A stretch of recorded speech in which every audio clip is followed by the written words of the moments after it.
All right, counsel, you want to call him and see if he received the link because I've already sent it. Yes, Your Honor. Let me call him right now.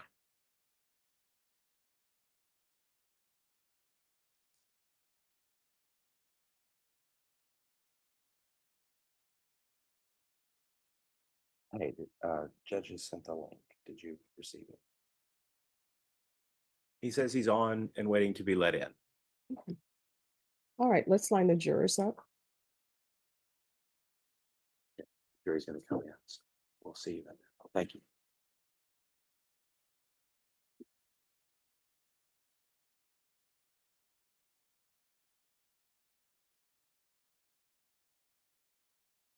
All right, could you unmute, please? Yes. Hi, Judge. How are you? Hi, all right. I just wanted to make sure that your sound was working, our sound is working because the jurors are going to come in. My understanding is that you may have something you would like for the jurors to view. Yeah. Well, I mean, I did develop a PowerPoint. So, you know, All right. if that's okay. State, have you seen the PowerPoint? Judge, I'm halfway through. It's 45 slides. We would be, at this point, just opposed to it. It seems that some of the material may not be relevant that he can testify to, and it may be misleading to the jury because there's very big portions explaining many different attributes to it that don't have any relevance with this particular defendant. If they would like to proffer it for the record, we can proffer the testimony for the record. And Well, I haven't seen the slides, so show me the slides. yes, Your Honor. Can I email it to the court? Yes. Any objections to them emailing it to the court? No, Your Honor. Oh, everyone, please be seated.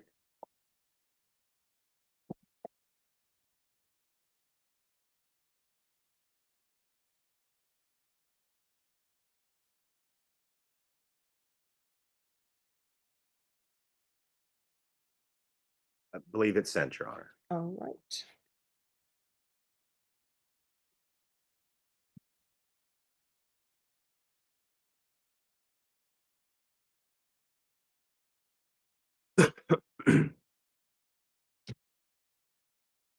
I'm waiting for it.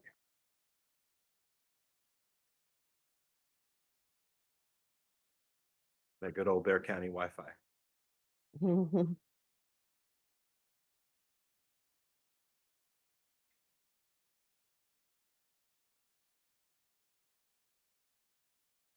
Deputy Laura?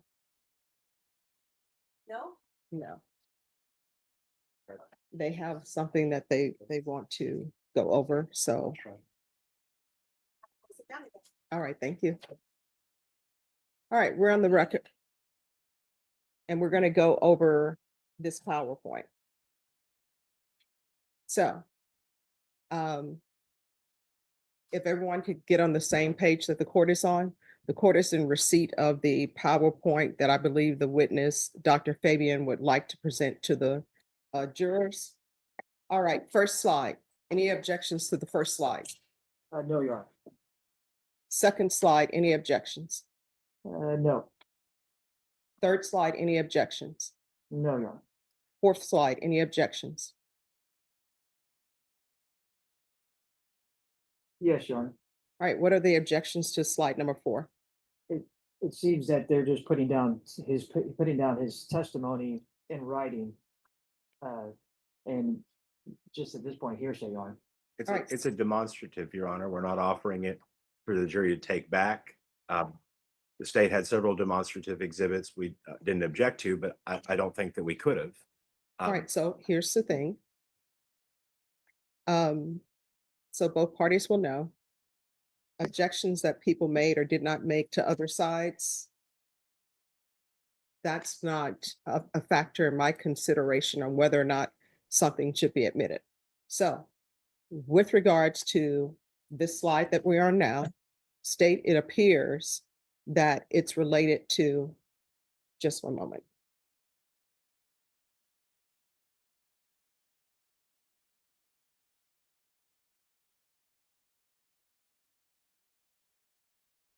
It appears to the court that these are risk factors that are specifically related to the defendant. Is that correct?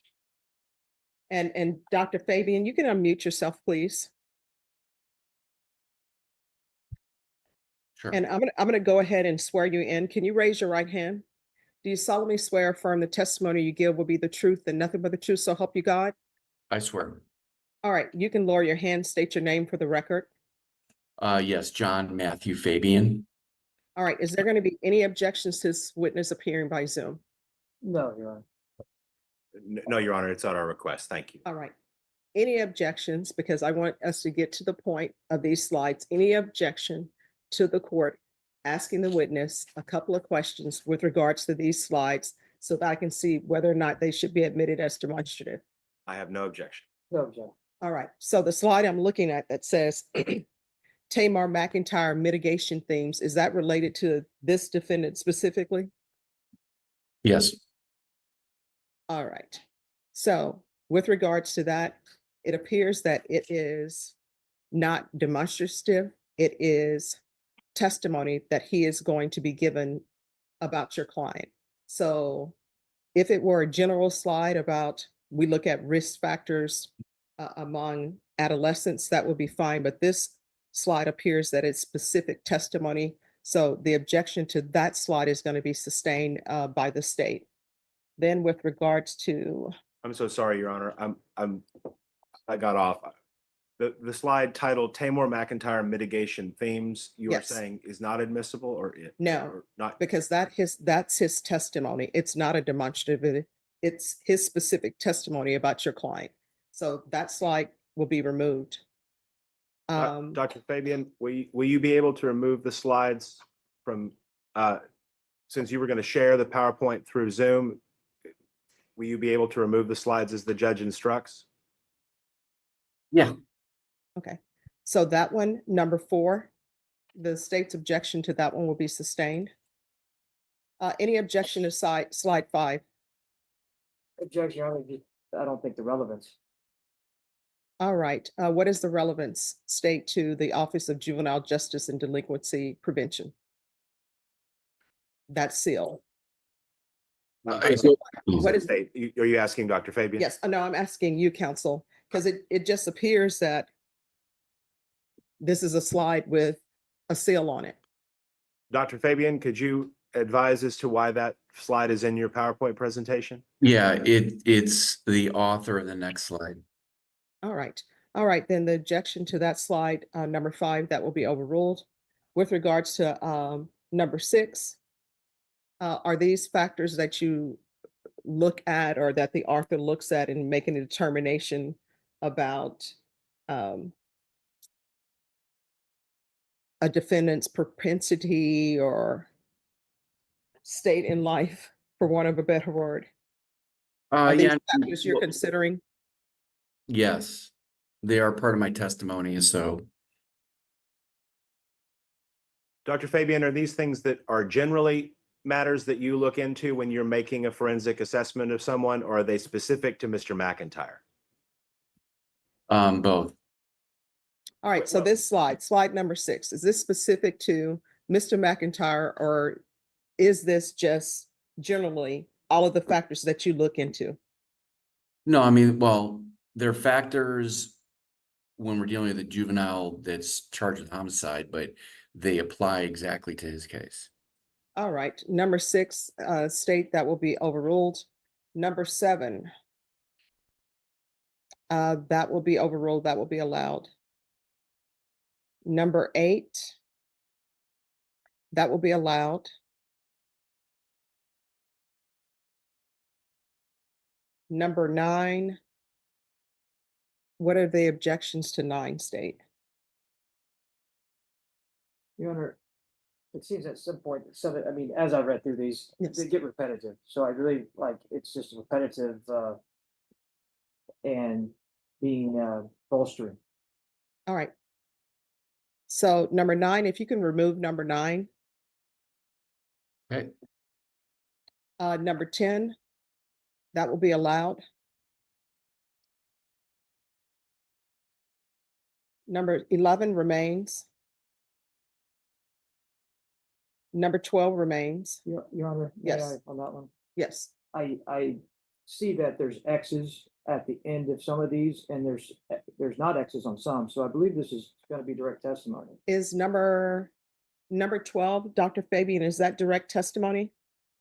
These are the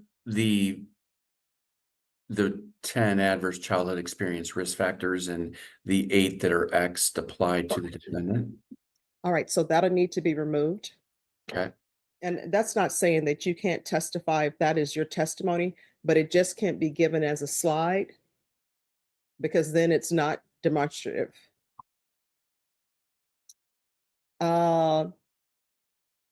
Number 13 Well, is and I'm sorry, Your Honor, you want me to just get rid of the X's and keep it no 8 and just have the 10 just as those factors? I mean, if you want to say that though, I mean, I don't know what your testimony per se Mhm. will be. I have an idea because I've seen you testify before. Yeah. But state if he removes the X's.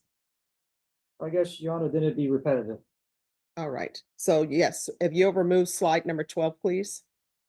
Yeah, repetitive, I'm sorry, to what? Because I don't have these factors on.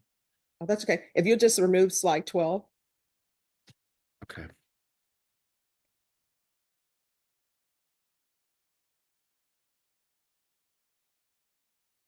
All right. Number 13, that remains. 14 remains. And Judge, Yes. I guess, I don't know, just that, I don't wanna rehash and I'll stop after this, but on this one, it just says life expectancy. I don't understand how that's even relevant to these proceedings. It's relevant because someone is going to be sentenced for a lengthy period of time, may die in prison, and that needs to be a factor that's considered. Why? I don't think is whether someone, their mortality rate, is that a factor in sentencing? Why would you say that? I would submit that it is because the question about how someone fares in prison, how their health will be handled in prison, do we expect that they will decline at a more precipitated rate than they would if they were in the free world, is a factor that can be considered by any sentencing authority, judge or jury.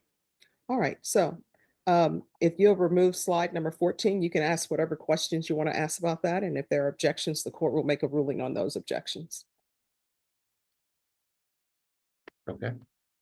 Number 15, I'm going to allow that.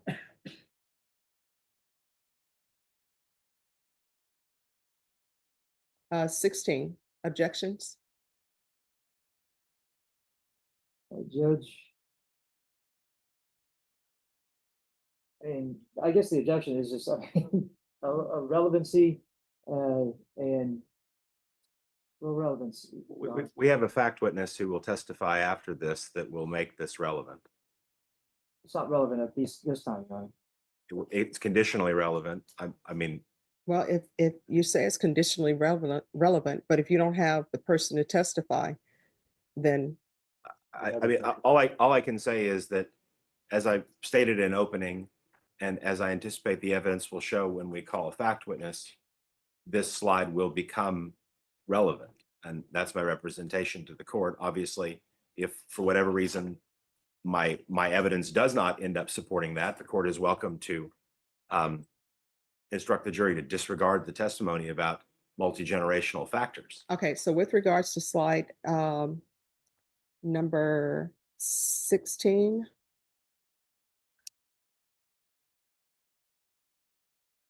that will be allowed. 17, 18, 19,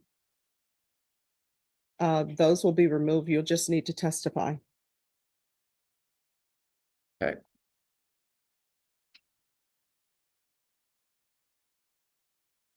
Number 20 and 21, what are there objections?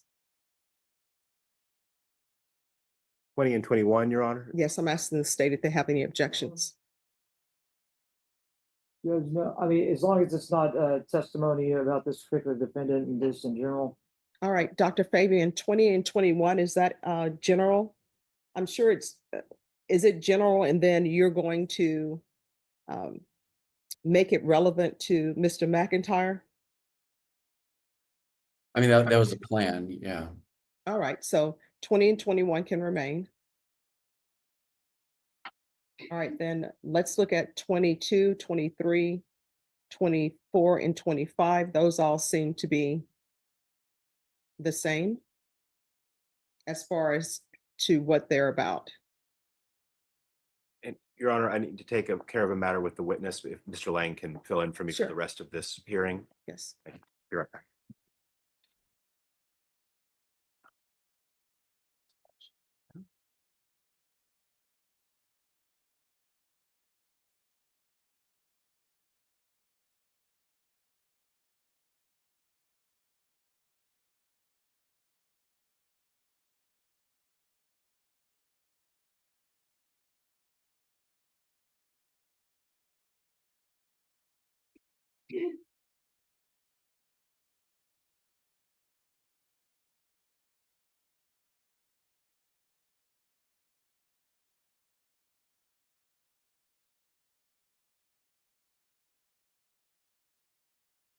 Sorry, Judge, where did we leave off? Oh, no, right. So with regards to the court will allow the slides in up to number 25. Number 26, that seems that that's more testimony. So 26, if you can remove that and you'll just have to testify. Which one is that one? Because I did remove them. I'm not, which one's that? 26 is do insecure adult attachment styles mediate the relationship between Yeah. childhood maltreatment and violent behavior. Okay. All right, meta-analysis of attachments to parents and delinquency. I'm sorry, Judge, was there an objection to 20, I think you said 26? Yes, 26 is, he will need to remove that slide, but he can testify. Okay, And then 27, the court is going to allow that.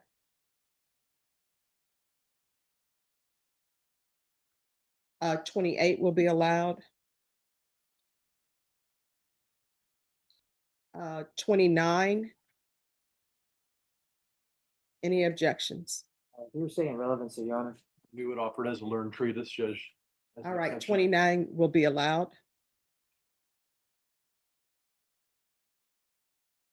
30.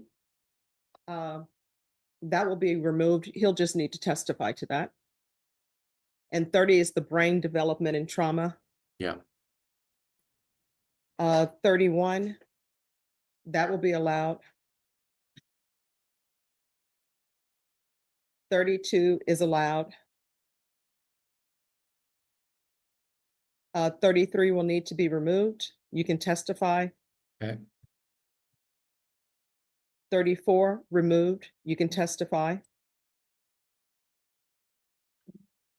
35 removed. You can testify. 36 removed. You can testify. And Judge, I'm sorry, I haven't, is the state objecting to these? being They're removed? objecting to all the slides. You're objecting Yes, just yeah. whole cloth to everything as hearsay or what? Correct, yeah. Mm. You're saying relevancy. Yes. Um, I would object to their objection. I hope the court would take note of that. I don't believe that any of these slides that you've removed from 30 to 36 would be inadmissible for any reason. All right. So 36 will be removed, but you can give your testimony about it. And some of the reasons why, with regards to that slide, so the record is clear, this is just going to be his testimony. It's not necessarily demonstrative as it relates to that. That's testimony. 37, that will be allowed. Which one is that one? Sorry. 37 is brain development and delinquency. And I'm allowing that because that's from a treatise, even though necessarily that's something that you could testify to, but I'll allow it. What, and I'm sorry, Your Honor, the what does it start with? Like, Empirical research research. supports. got Yes. it.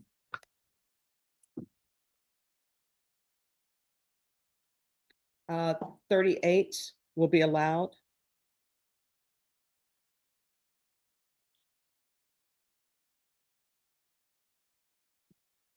39 and 40 allowed. 41, you'll just have to testify. Okay. So if you remove 41.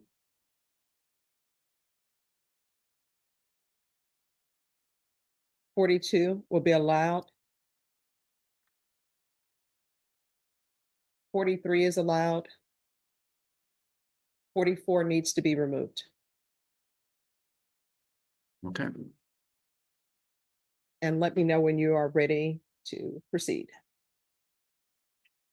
And is anyone going to need to take this witness, voir this witness for his level of expertise? No, we know. Dr. Yes, I Fabian, think everybody does. We understand that he's an expert in this. All right, let's bring the jurors in.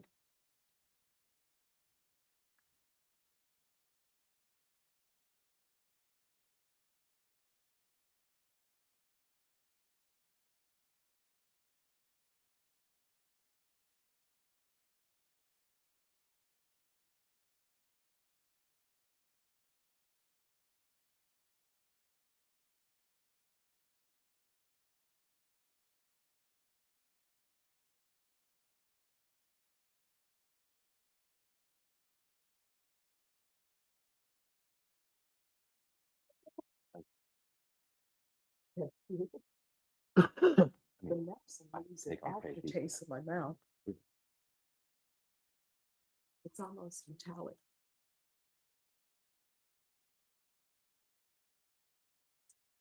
And Your Honor, I just want to make sure I understand. I think if I understand the court's ruling correctly, you've asked to remove these slides because they are reflective of his testimony, but you haven't made any preliminary rulings about the substance of the testimony. I'm allowed to No. ask those questions. Yes, you're allowed to ask those questions. Thank you, Judge.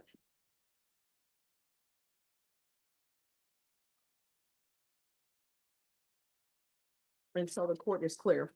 The slides were removed because specific slides that the court ruled to be removed were removed because they're testimony and not demonstrative. The defense is allowed to ask the witness questions about those slides that were removed, but they're not demonstrative. I All right, understand. let's bring the jurors in. All right, for the jury.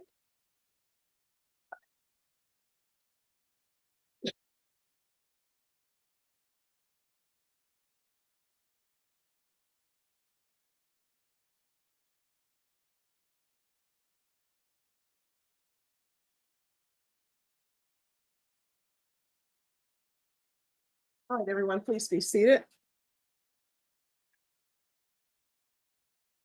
All right, defense, call your witness. Defense calls Dr. John Fabian.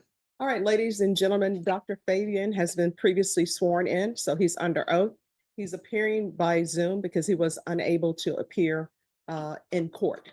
So both parties have agreed that they have no objection to Mr. Fabian appearing by Zoom. Is that correct, State? That is correct, Your Honor. Defense, is that correct? Yes, Your Honor. All right. Dr. Fabian, if you can state your name for the record, please, and spell your last name. Yes, John Matthew Fabian, Fabian. All right, defense, you may proceed. Thank you, Your Honor. Good afternoon, Dr. Fabian. Good afternoon. If you could briefly just tell the jury what you do for work. I work as a forensic psychologist and a neuropsychologist. And in addition to those fields, is there any other field that you have credentials or training in? It's essentially clinical and forensic psychology and neuropsychology and law as well. Okay, and in terms of the word forensic, that means that you're dealing with courtrooms a lot? Yes, just addressing, answering legal, forensic, mental health, legal questions that courts, judges, lawyers have that I can address through evaluation typically. How long have you been testifying about matters of forensic psychology? About 26 years. Have you published anything in this particular field? I've published quite a bit. It basically in areas that I work in, such as, not guilty by reason of insanity, competency to stand trial, forensic assessment of violence, let's say, and basically neuroscience and violence or sexual violence. So basically publishing in areas that I practice in. Now, you're obviously appearing to us through a television screen. If you could please explain what exactly it is that keeps you from being in court with us today. Oh, it's another never-ending death penalty case in Harris County, Houston, Texas. So I've been here for this is a second week of just part of the trial. So that's what I've been doing. In terms of this case, are you familiar with Mr. Taymor McIntyre? I am, yes. And were you asked to do a forensic consultation with regard to Mr. McIntyre and his case? I was, yes. If you could please discuss for me the things that you reviewed in order to prepare for this case. Sure. So your team had provided me with some information just about his background history. So there was Tarrant County juvenile probation records that I had reviewed. I had also reviewed some police reports, I think, for him and family members. And there was, I believe, psychological evaluation from Tarrant County as well when he was a juvenile. Okay, you mentioned family. Who did you speak with respect to Mr. McIntyre's family? So I interviewed mother Jolena, sister Kayla, father Kevin, and paternal grandfather Russell. Did you look into anything related to his academics or his intelligence or matters pertaining to that? Yes, I had interviewed your client as well, or examined him on April 2nd and April 3rd, 2025. So I also obtained information about his background history from him. Okay. And is that common to do, to get that kind of information self-reported from the patient or from the defendant? Absolutely, yes. Did you review anything with regard to Mr. McIntyre's mental health? Yes, I did. That was primarily from the psychological report that was done for his initial juvenile case in Fort Worth and Tarrant County. And so he had been evaluated there by a psychologist. And that was, I think, in about 2016. And actually, I think the date of evaluation was November 15th, 2016. This one was actually by Bear County psychologist Monica Jeter.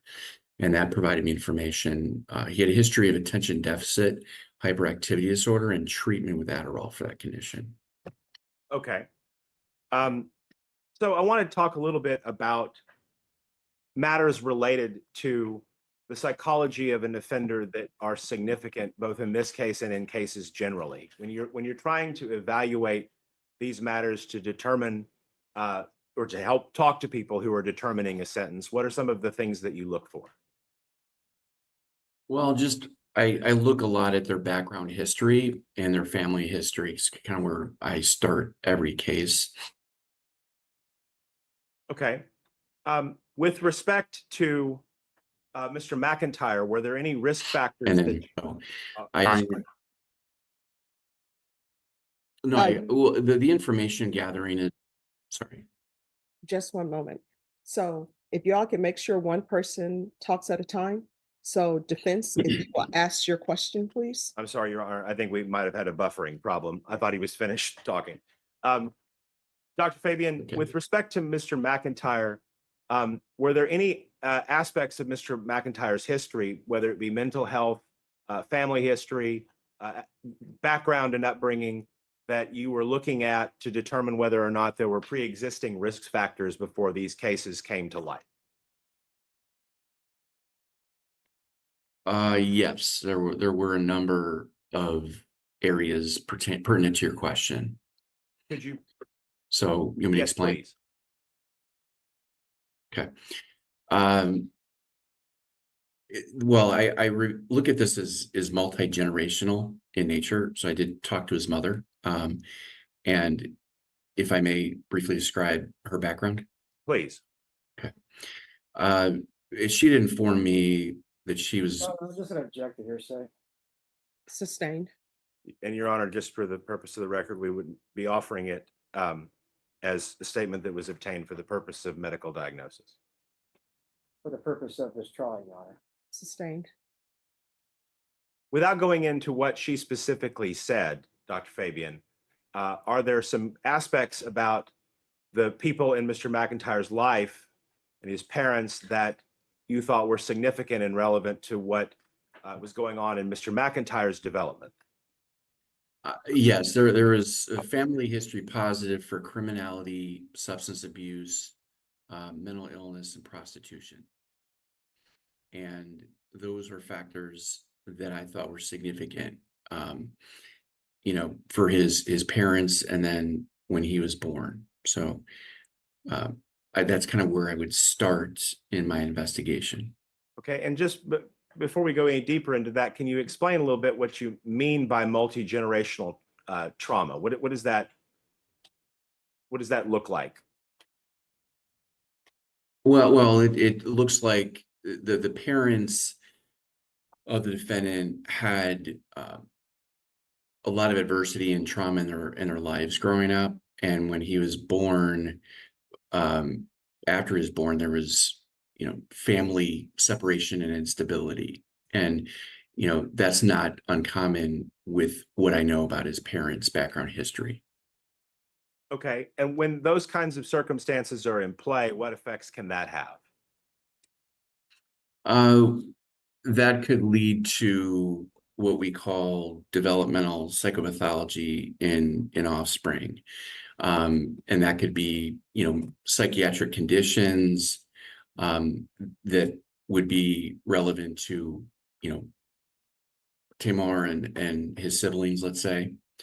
It's my understanding that there was, you know, maternal substance use during pregnancy with him, and he had early emotional behavioral difficulties, and then later depression, suicidality, and his own substance abuse problems.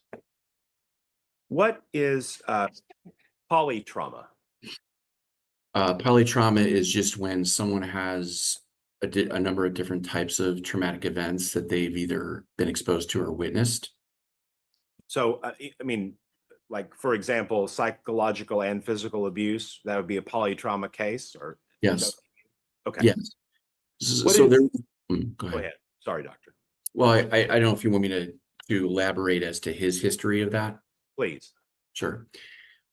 He and his sister had, Kayla had bounced around quite a bit. So they had lived with mom, and eventually they were, I think, in a hotel in Las Vegas, and she had been involved with crystal methamphetamine, and social services got involved, the police got involved, and they were taken, and they were placed in Child Haven, which is a orphanage setting, and they were then moved to different foster homes. And so there was abuse, and I would say more emotional neglect within the foster home and in one particular placement. And then they had also witnessed significant domestic violence by father to mother, I believe even before that. And father had gone to prison for that assault against mother. So eventually they were placed with their grandfather, and that was the most stability I think they had. That was a maternal grandfather named Russell, and he had them for about 4 years, and I think they thrived at that point. And then once father was taken out of, or was released from prison, he reached out and wanted the children. So they went back with father. And I think this is more in the Arlington, Texas area. And father and stepmother were raising Taymor and his sister Kayla for a while. I learned that there was abuse in that home, and they started running away, especially Taymor. Can you tell the jury about what damaged attachment is? Damage attachment is really, you know, well, the attachment processes is critical to, you know, the child development. So it's really the connection, physical, emotional connection between child and caregivers. And then really it serves as a lens to how, a child views the world and how they develop emotionally, kind of how they think, perceive, the world and how they develop and how they socialize. And in this case, it was very, I would say, damaged because there was really a lack of stability and continuity and with the caretaking, because it was just they bounced around a lot to different states and caregivers, and they were involved with the system. So the more people that sort of fill that role as caregiver in an inconsistent and ad hoc way, does that have adverse effects on how children come to understand the world and how they relate to people? Perfectly said, yes. So in this case, you're evaluating questions related to, which I think you've called neurodevelopmental disorder, right? Yeah. Mhm. And then you mentioned also that there's the brain dysfunction issues. Is that the ADHD component that you discussed? That, and it can be how the brain develops in a basically a traumatic environment. So those two issues of neurodevelopmental disorder, which would be ADHD as an example of one, but also just growing up with abuse and neglect can also affect how the brain develops as well. I can kind of show some slides if you wish, but on a PowerPoint, but basically that is relevant to the case here, because we have to remember he was, I think, only 16 when I think this offense occurred. You mentioned that you prepared some slides to discuss some of the topics that you're here to discuss with the jury today. Yeah, I did. Mhm. Would you mind sharing that with us? Yeah, sure. Let me pull those up. I'm going to share my screen, Your Honor, All right. and probably take over the screen here. Can you see what I got? Yes. Okay. Um,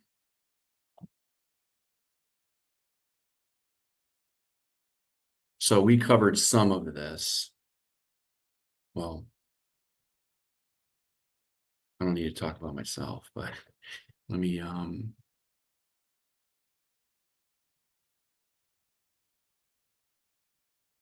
we may want to go back, counselor, but we're talking about attachment here. Right. Okay. And this is basically what I'd mentioned before. And then if we're going to talk about the brain, well, first of all, just with development, it's relevant to self-identity, sense of self with others in the world, and really emotional regulation and social development. Okay. So the concerns I have in this case, and a lot of cases I do when there's damage attachment, is that there's going to be a risk for, like I said, we call it developmental psychopathology, but often that basically means mental health issues or conditions developmentally from childhood through adulthood. So that slide there says the phrase insecure and disorganized attachment. yes. So, there's been studies just in juvenile delinquency, and they've, examined delinquents and found that they are at risk for two types of attachment conditions with caregivers. One's insecure and one's disorganized. And in essence, they found that there is a correlation between attachment, and I will just call it damage attachment for brevity, and juvenile delinquency. Now, are you familiar with these types of orphanages that serve as both the housing for the children that are in their care, as well as where they go to school, where they do their extracurriculars? So it's all on one campus? Yeah, I used to work at one of those during my master's degree, and they're very similar, and they have, unfortunately, everyone is kind of in the same pot, so to speak. They all come from, broken homes with a lot of these kind of negative consequences, mental health issues, addiction, um, criminality, and so they're placed all together. So that kind of an orphanage has some similarities to juvenile detention or to adult jails? Yes, and oftentimes they don't have the deterrence in the orphanage because they're often not locked.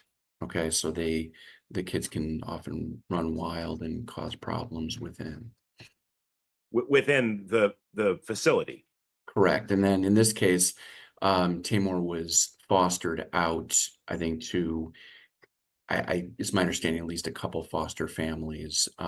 One that was more consistent, it was about 2 years with a woman.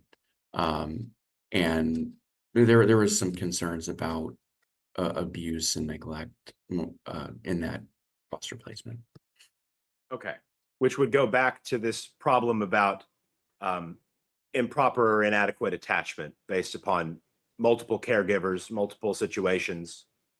Yeah, I mean, within the family and outside the family. So there was just a lot of inconsistency, instability, and that is obviously going to place a youth at risk to have some developmental issues. Now, I did want to go back for a moment, Doctor. You had mentioned we might need to. Are you familiar with the Office of Juvenile Justice and Delinquency Prevention? Yes, I am. And I gather that they've published some work on trying to assess these risk factors and how they may contribute to later life delinquency. Yes, they have. Could you talk to us a bit about that? Sure. So,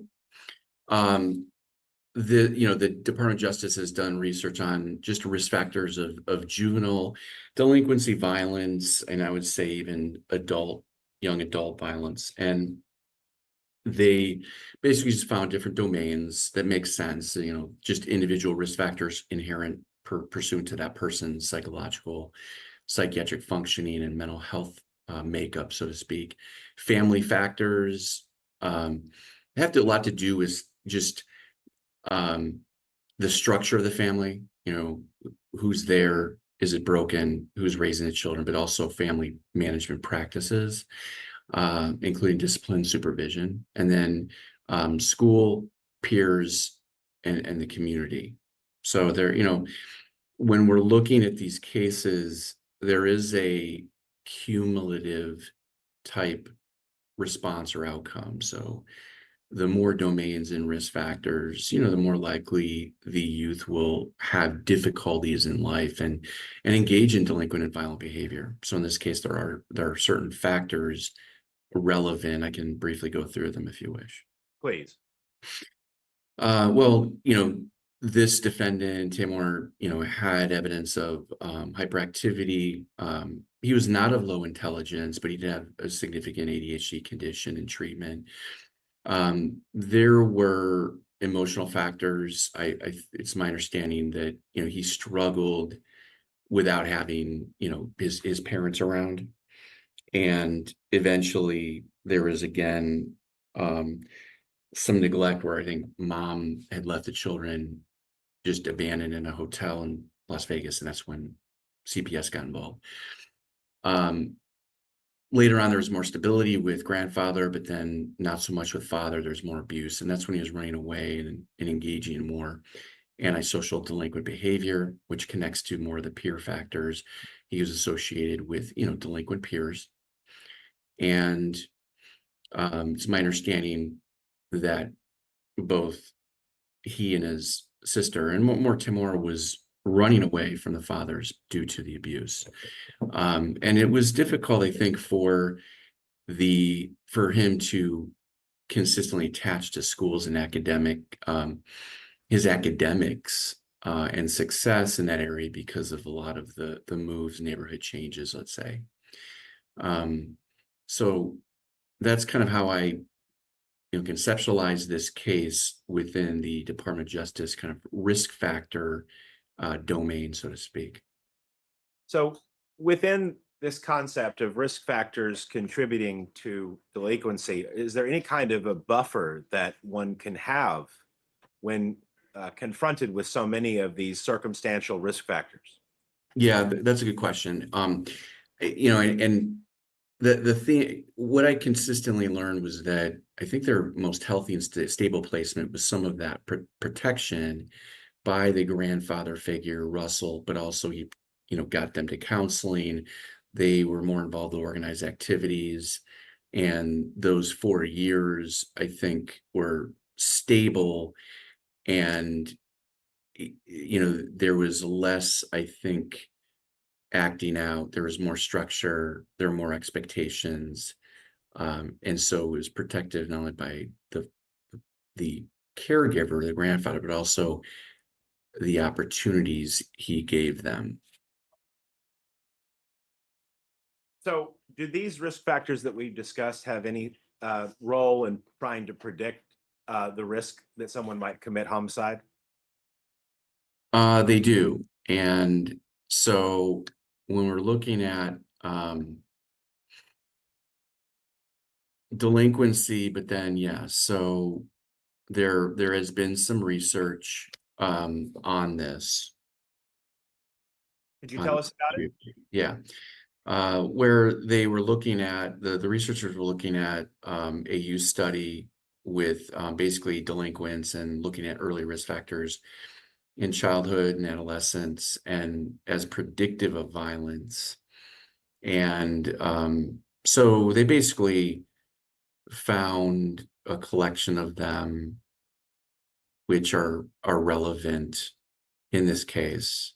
So as I'm looking here, if you can see my arrow, I think they are all present here.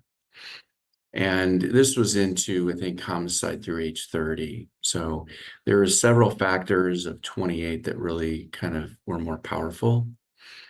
And another, again, this is correlation research. They found these are really significant to this youth group, and it's a pretty good sample size of over 1,500 kids. So as being risk factors related to homicidal behavior. And so that would be, I think pertinent to this case and Taymor's background history. So when you talk about those factors, you're talking about where the study looked at physical abuse, parental stress, bad friends, low school motivation. Yes, that would be correct. And it's my understanding that these factors would apply in this case. So fair to say, if your home life is tumultuous, if your peers in school are of bad company, and you have little hope or prospect for being able to succeed or carry forward with what you want to do with life, the risk that this kind of a thing happens goes up from a correlative way of speaking. That is correct. Oh, I'm sorry, just one moment. What's your objection? Objection leading. Sustained. I'll withdraw. Dr. Fabian, when these factors are present, what does that actually mean in terms of the risk? Well, they're just elevated. So, in this particular study, it looked at homicide in particular. But as far as we looked at the DOJ factors that I went over, those would be for delinquency. Now, these several factors focused on homicide. What are the ACEs?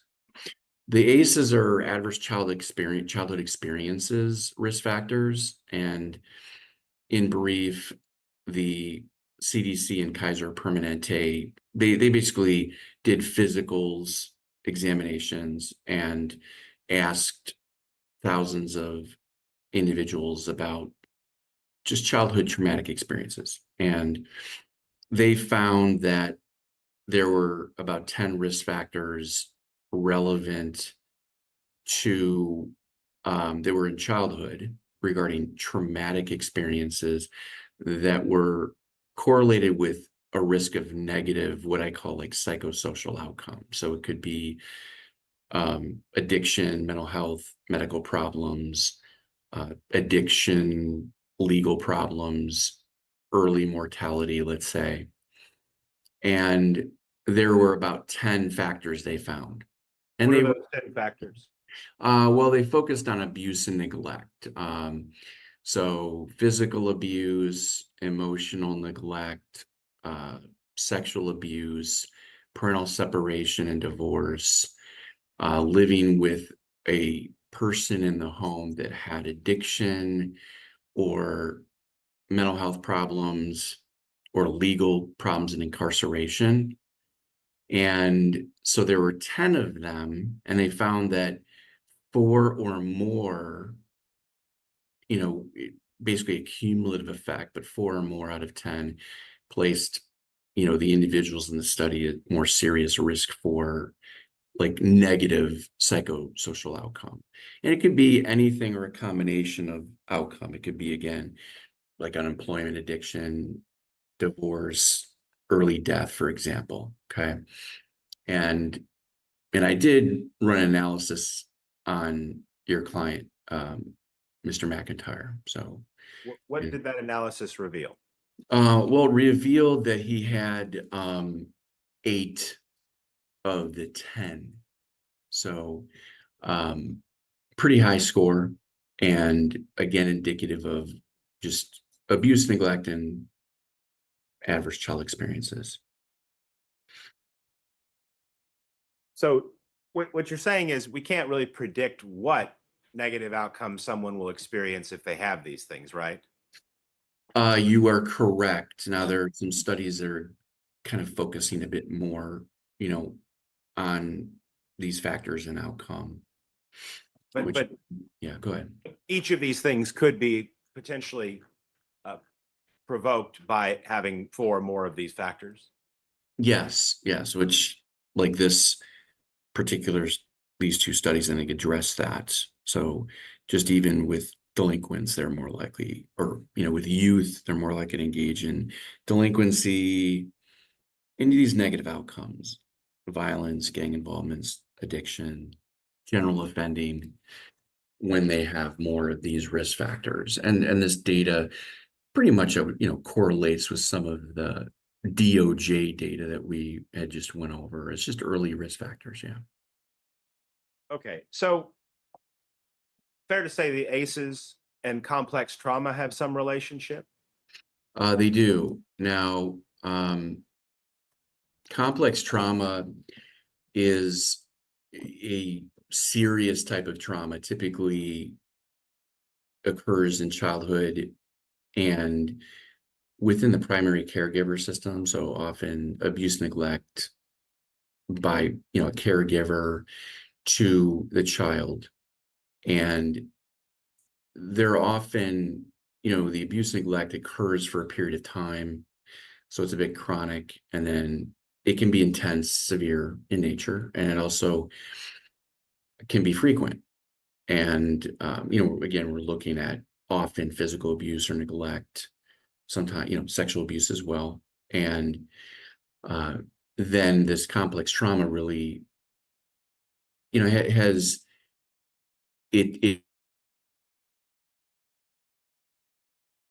it's grips in early childhood risk for negative outcome, and when we see this complex trauma, it's often integrated with that damage attachment because it's often from the primary caregiver. And in this slide, there's just a lot of effects of complex trauma on one's development in a number of areas. Can you talk about different ways that kind of trauma might impair or impact a child? Yeah, sure. So, as we see that there's attachment, deficits, just interpersonal difficulties, it could be, distrust, suspiciousness, also problems with just interpersonally, and also with developing best ways to, I would say, with empathy or perspective taking. There's also affective regulation, emotional regulation. And I know that Taymor had difficulties in that area.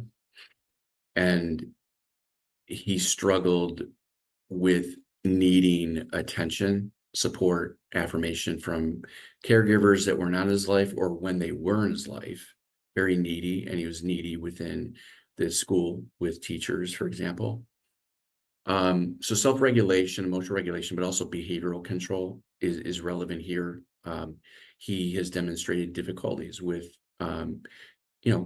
self-control, destructive behavior, aggression, violence we've seen, and addiction. And he's qualified for substance use disorders when he was in the community. And as far as like thinking, cognition, I would look, there seem to be problems with attention, concentration relevant to, separately to his ADHD condition, but also difficulties with just appreciating responsibility. It's difficult when a kid's like growing up like this to also develop emotionally and in a mature way, like peers his age that are in healthier environments. I think that there was also like a self-concept. I mean, certainly, some of his vocational pursuits and, his musical talents, but, are impressive, but I think they cover a sense of inadequacy and a desire to be just connected with like his parents, which did not happen in consistent ways. You're suggesting creativity is some sort of a coping mechanism for a lack of a stable household and early childhood trauma?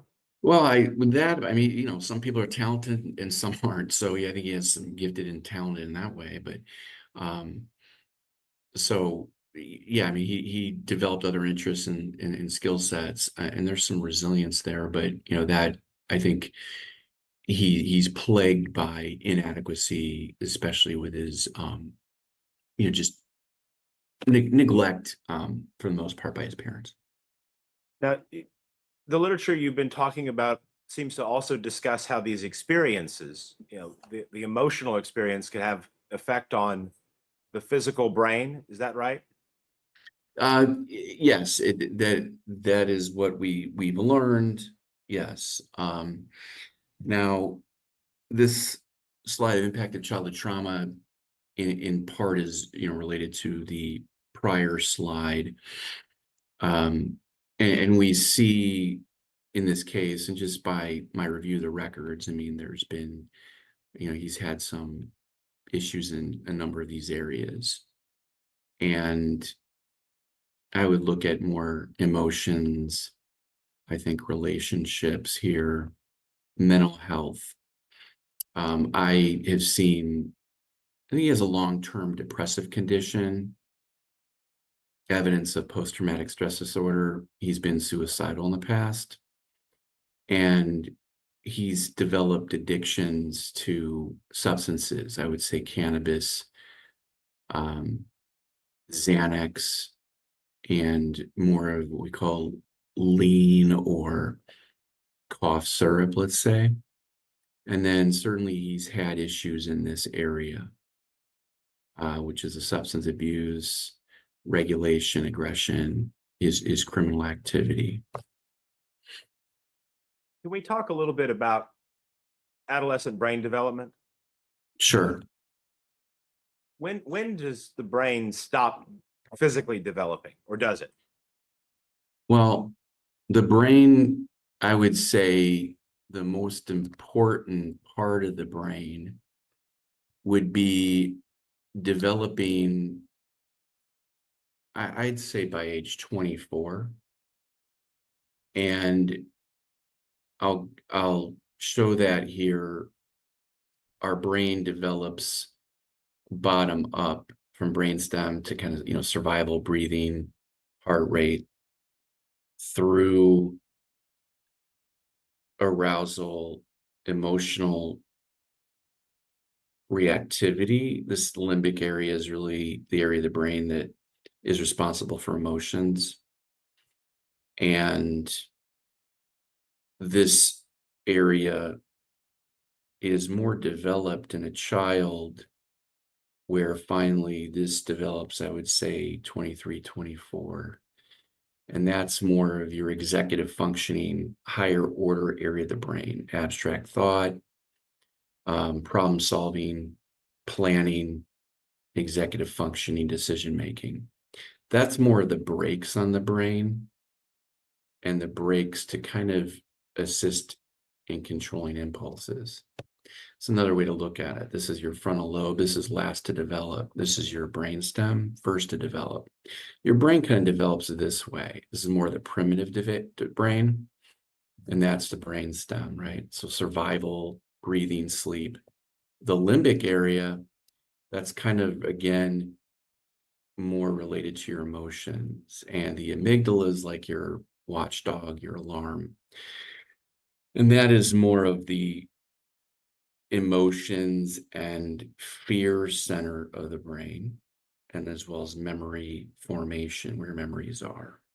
Finally, right here, that's more of the brakes in the brain, breaking this area. And that's more of like a reasoning, problem solving, planning. So this is last to develop. And certainly this area of the brain is developing still at age 16 when all this was going on. With Taymor and his delinquency. That's in part why, you know, adolescents are treated differently, within the court system. So this is the last area of the brain to develop, the prefrontal cortex.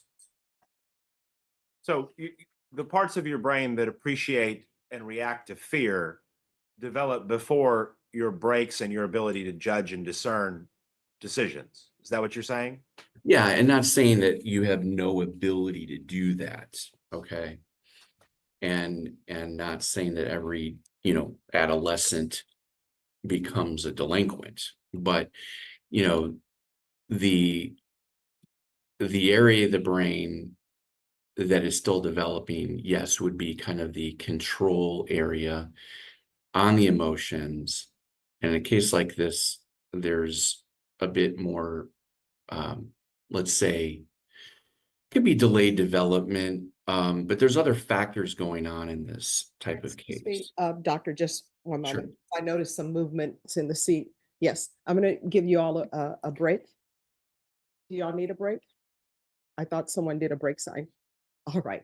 So I'm going to give you all a short break. If I could have you all back by 2:40, is that enough time for everyone? All right. Remember my previous instructions. Everyone, please rise for the jurors.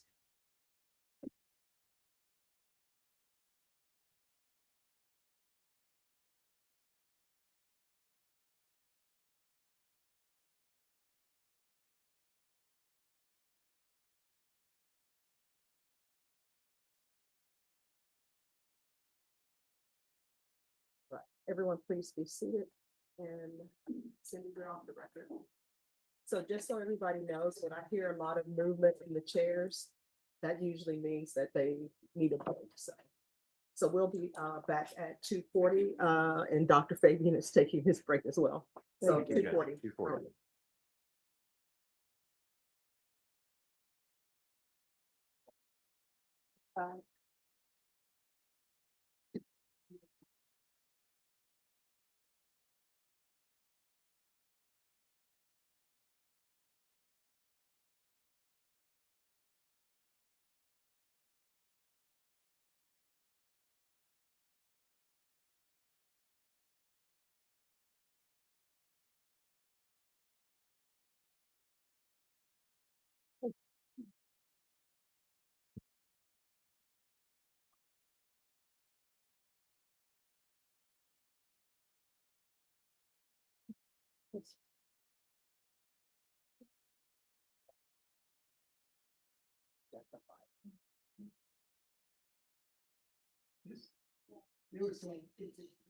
So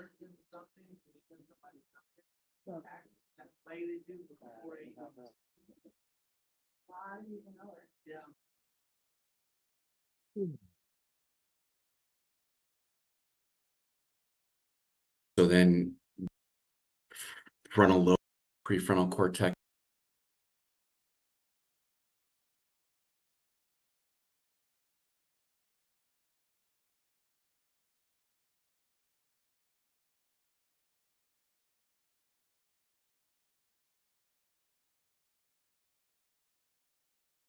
And Bashan, I'm signing the documents you sent.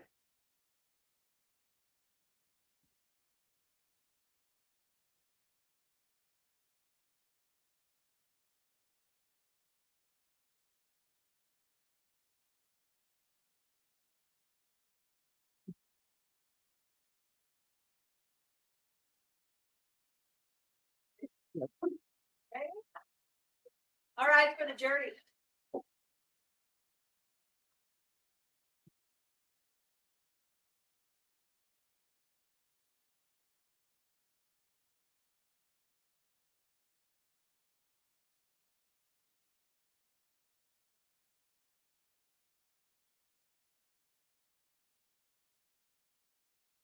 All right, everyone, please be seated. And Dr. Fabian, you're still under oath. Defense, you may proceed. Thank you, Your Honor. Doctor, I think when we were on the break, you were just discussing to the jury about adolescent brain development and the order in which the brain sorts of develops. But I guess, do I understand the gist of what you're saying to be that a 16-year-old's brain has not fully developed? That is true. Yes. So the adolescent brain is more geared towards the limbic area, the emotional area of the brain. The prefrontal cortex is still developing here. We just call that more of the brakes on the brain related to executive functioning, problem solving, planning, decision making. So then that breaks in the brain and a lack of self-control, lack of full brain development is going to be pertinent to delinquency. And that would be the case generally, whether someone has had a traumatic childhood or not. Yeah, that is correct. Yes. So what happens when we combine the multi-factor traumatic experiences you've discussed here today with finding someone at that moment in time of having an adolescent brain? So when we're looking at human behavior and delinquency, violence, it's multifaceted. So it has to do with, developing brain, impulse control issues. Frontal lobe is not fully developed. However, there are other factors involved in a case like this, and that's just really, that gets back to some of the early childhood risk factors we looked at. There's also like criminality in the home, substance abuse, just a lack of stability. And eventually around this time, it's my understanding he was running away from home because his father, there was abuse in the home. And so then that's when he was developing, more of these connections with other similar age peers. And that was when he was becoming more delinquent and then getting into serious trouble regarding these cases at age 16. Yeah, we a lot of what you've talked about seems to be about early childhood and, when a child's, say, maybe 10 years old. What happens when there's abuse and trauma in someone who's 15 or 16 years old? Well, it's more of the same. And, at different times of his life, it's hard for me to always know exactly where he was living with who. And that really goes to this instability in his life. And so there was just different caregivers, different cities, and you get a little dizzy trying to know exactly where he was living and with who he's living with. So there was physical and emotional abuse going on around that age 15 by father. And unfortunately, he was not living at that time with his grandfather, which again, that home provided more stability and structure. And so the process of trauma, abuse, neglect certainly can be developmental even through adolescence. Now, doctor, I want to shift gears for a moment. I want to ask you, are you familiar with the psychological and pharmacological effects of the drug LSD? Somewhat. I know, yeah, I know what type of drug it is, and I think I'll stop sharing here. Okay. Can you tell the jury a little bit about that drug and what it does to the human brain, to the human body? Well, oh, okay. Basically, the drug is a hallucinogen, and it can make the individual psychotic, and to lead to hallucinations, and it can lead to delusions as well, paranoia. And it also can affect the area of the brain where, more of the striatal area of the brain, where there's just different emotional processing, I'd say. Can it have lingering effects after the acute intoxication has subsided? It can. That depends a bit more on how frequent the drug was used. That would be my first answer. When did this individual start using the drug, and how frequently, how much in quantity, and did they experience, what did they experience as far as side effects of that drug in the past? Okay. I also want to talk to you a little bit about a different subject. You also mentioned that you have some training as an attorney. Is that right? I don't practice as a lawyer. I have fellowship training in forensic psychiatry in the law and went to law school. So I know a bit about the law, but I'm not going to say I'm doing your job. I want to talk a little bit about, the concept of the emotion of anger generally. With respect to anger, I mean, is it fair to say anger is a normal human emotion? Of course, yeah. And when we talk about things that provoke anger, are there aspects of life that you would expect anger to be the natural, ordinary response? Yeah, I would agree. Certainly we're all different. But yes, I mean, there would, and we all perceive our emotions and handle anger and react differently. So, I mean, is that something that you look for in people who are having difficulty with their mental health and with processing human emotion in terms of how they respond to something that might be an angering or exciting event? Yes. And whether it's related to maybe their offense conduct, yes. Okay. So when we're looking at that, are there, well, let me ask you this. If we're talking about issues related to a sense of love or betrayal of love or resentment about a romantic engagement, things like that, is anger an emotional response that's common to see with people psychologically? Your Honor, I'm just going to object to one, leading and also to relevance. Sustained to leading. When you have you dealt with people in your practice who have struggled with issues related to, failed romance or infidelity or jealousy about someone? Objection leading. I think I'll allow him to answer that question. You can answer the question. Yes.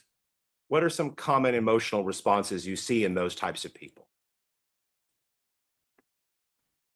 I'm just going to object to relevance of this question, Your Honor. Relevance. Well, Your Honor, it goes to questions related to the testimony and the guilt innocence phase of the trial. It goes to questions related to whether there What was adequate testimony provoking. related approach?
Doctor, are you familiar with the concept of adequate cause as it exists in the law regarding the question of sudden passion? Yeah, I'm familiar with the term. I mean, I'm familiar with sudden passion as well, and I've testified to it on at least one or two occasions. And when assessing that, what are things that you are asked to examine and consider? Well, what the, let's say the alleged or victim was doing prior to or during this offense, for example. So are you looking at things related to the normal emotional responses of people who do not have some kind of a mental health problem? And how a normal person would react under similar circumstances? Well, that would be, you mean with the defendant? Right. Yes. Yeah, typically, I think under the Texas statute is more of, yeah, the typical or normal person, how they may react. Okay. And do you think that your training and experience in these fields of forensic psychology would be of benefit in understanding how people react emotionally to situations that may give rise to a discussion about sudden passion? Yeah, I've done that before. Certainly, you know, it's more of a legal question. You know, if the judge decides I can testify to it. So with Yeah, I was object to legal conclusion. That's the Sustained. document you're making. Your Honor, we would just submit that we've laid the foundation requested. We'd ask a ruling on. He's not, the objection is sustained. He's not allowed to make legal conclusions. Without going into a legal conclusion yourself, Doctor, you know, what I'm asking is, are you familiar with the types of emotional responses that we would be looking to see in a normal person when questions related to sudden passion come up? Yes. Would that be one way of considering that question? Not the only way, but is that one way of considering it? I would agree with that.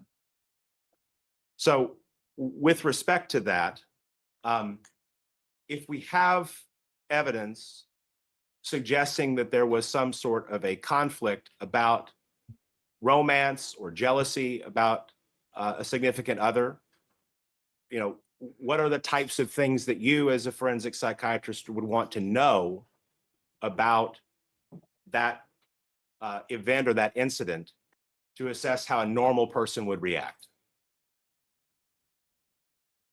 Well, certainly what the disagreement was, the history of relationships between the parties, any prior, aggressive conduct or problematic situations between the parties, for example.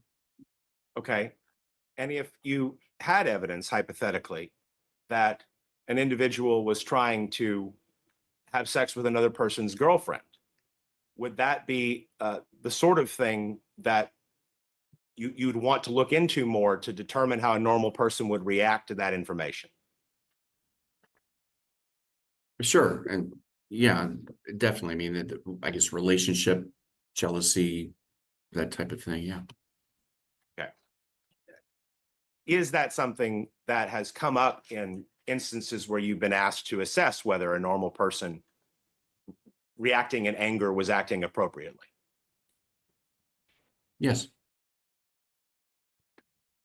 Your Honor, I think with that predicate, we would reoffer and ask for his opinion about the hypothetical in more detail. I just don't want to run afoul of this. All right, if everybody can approach, please.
All right, Finch, you may proceed. Thank you, Your Honor.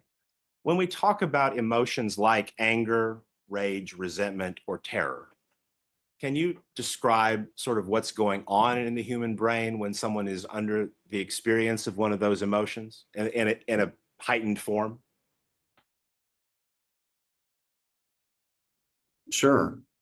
I mean, basically, it would be more related to a different brain regions, more in the area of I'd say the amygdala, which is again more that fear factor center of the brain, and even prefrontal cortex, and some of that anger can be related to.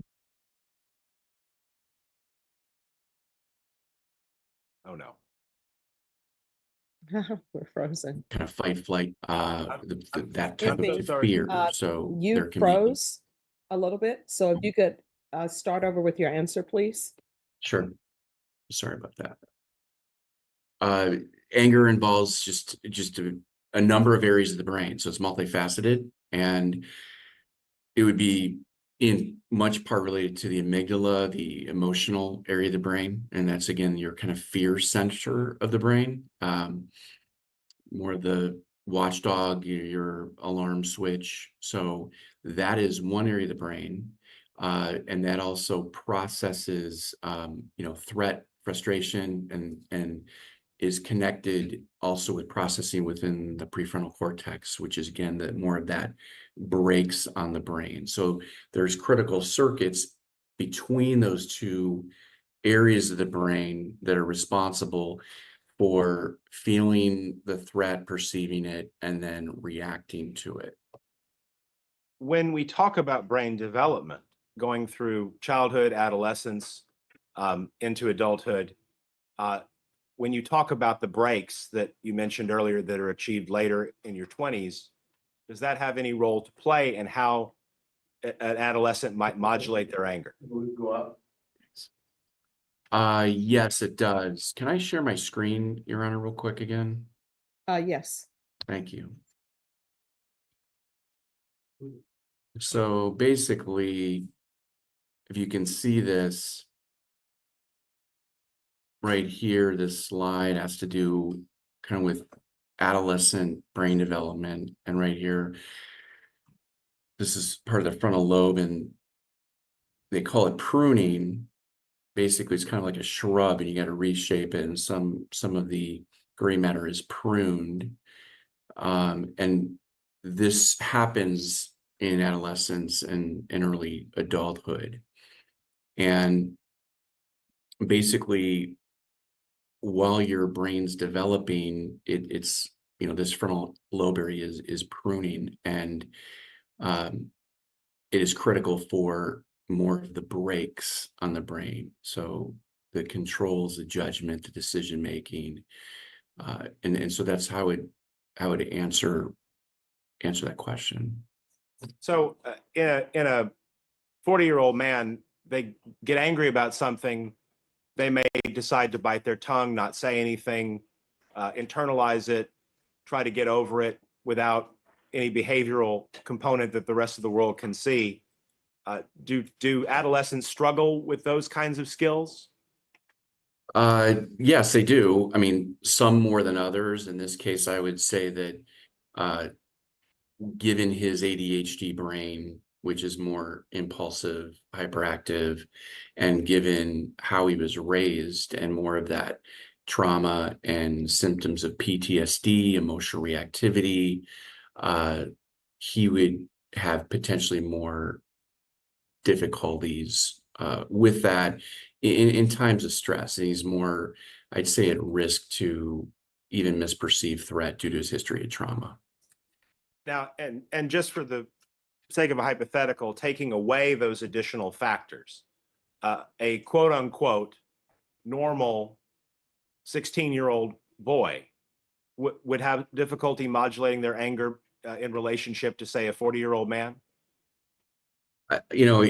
Everyone is so uniquely different. When we're looking at brain development, that issue, yeah, they may have more difficulties. But again, some folks are more resilient than others. And but if it's I mean, we would say based on the research, especially in those areas of the brain that are developing, we could agree that that's an accurate statement. And when I say modulating your anger or putting the brakes on, as you talked about, when there aren't brakes or the brakes aren't applied or you can't modulate an emotion like that, what happens with that emotion? How does it run its course? Well, if you have difficulties, let's say your prefrontal cortex is not fully developed, one could have compromise or be more at risk to have difficulties with controlling emotions, let's say. So, their person's more likely to, I would say, react more in a dysfunctional way. They may act out, they may have difficulties emotionally regulating and problem solving in that moment. And so there's a lot of factors involved, if I may fight flight reactions based on your trauma history, your brain development. It's very complicated. Is it fair to say that when one particular emotion is sort of running away in your mind, other emotional responses are subdued and less likely to, interject? Objection leading, Your Honor. Sustained. How does a intense emotional response register in respect to the other types of thoughts and ideas a person might have in their head? In part, that depends on their experience. Okay. In a case like this, I have more concerns that due to this abuse, neglect, especially physical abuse by father, Mr. McIntyre's, I think brain wiring and the emotional circuits connecting to the cognitive brakes circuits are going to be perhaps more compromised, in their development at that time. And so, I think a lot of it has to do with the past history of when he's been frustrated, in fear, in terror, angry. Okay. So that's how I look at how has he handled these situations in the past. I'm just saying that the risk factors that he has related to ADHD, brain development, and trauma, place him in jeopardy to handle his anger in stressful experiences, perhaps more than the typical 16-year-old. Thank you, doctor. Pass the witness. State. Yes, you may proceed. Thank you. Dr. Fabian, thank you for being here today. Sure. Let me ask you a few questions here, sir. With the review of the material in this case, can you just tell the jury what additional materials did you view? I mean, you said you reviewed police reports, is that correct? Yes. And then also some reports by other psychiatrists, is that correct? Yes. And then did you also review criminal history? Yes. And then also just some other maybe non-traditional factors. Did you also review, say, news articles? Yes, I actually have. And I'm assuming you mentioned that his music talent was impressive. So I'm assuming you reviewed some of his music. Yeah. For a lot of people, I mean, I've heard a lot about it. It's not my genre of music, but And speaking of that genre of music, May we approach, Your Honor? Yes.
So, the witness testified that he listened to some of your client's music.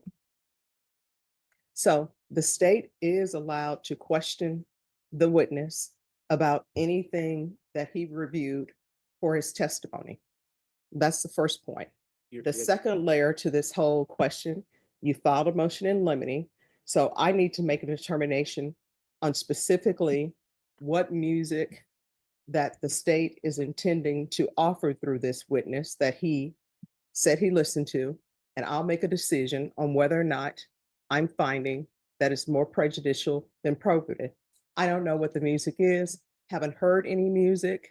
So let me just see what the music is. Your Honor, Would you like me to, one, it'd be City Exhibit P5, which is, we'll mark. We have loaded the disc into the disc player. And would you like to play it now, or would you like any other questions to be asked? Well, let me ask this first.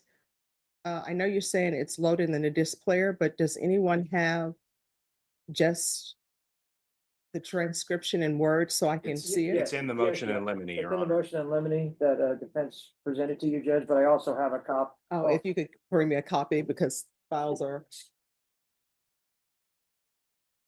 Yeah, okay, so I mean. Hold on, where is They it? might object to the Well, description. I don't know the answer to this.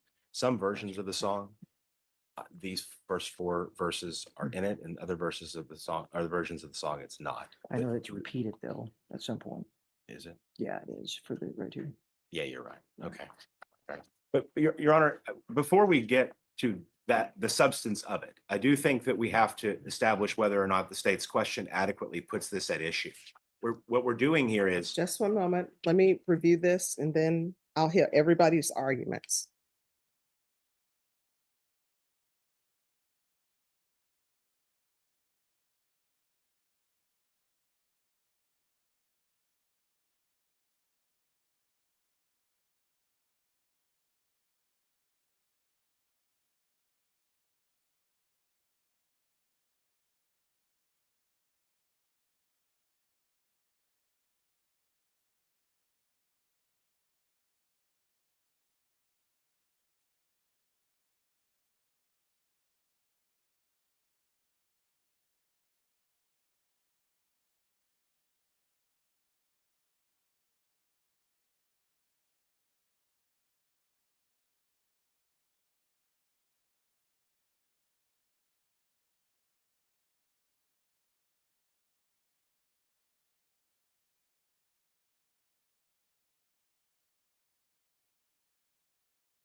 All right, state who you are.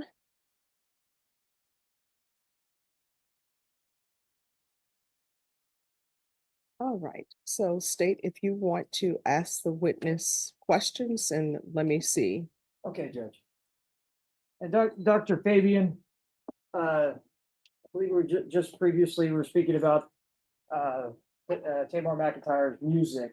Is that correct, sir? Yeah, I agree. And you stated that you reviewed it, obviously, and that some of the material that you reviewed was obviously very well known by individuals out in public. Is that correct? Correct. And assuming you've listened to one of his more, I guess, highly listened to songs was The Race. Is that correct? Correct. And also there's an associated video with that song. Is that correct? Yes. And you've listened to it, and then you've also seen the video. Is that correct, sir? Yeah, I didn't watch the whole thing, but I got a good glimpse of an idea of it. And you saw on the video that Taymor McIntyre, was one, this is back in 2016 when he was making this, right? Right. And he's walking around in that video with guns. Yes. And his rap song, and I'll just ask you some questions if you can remember. You listened to the full song, but do you remember some of the actual words of the song?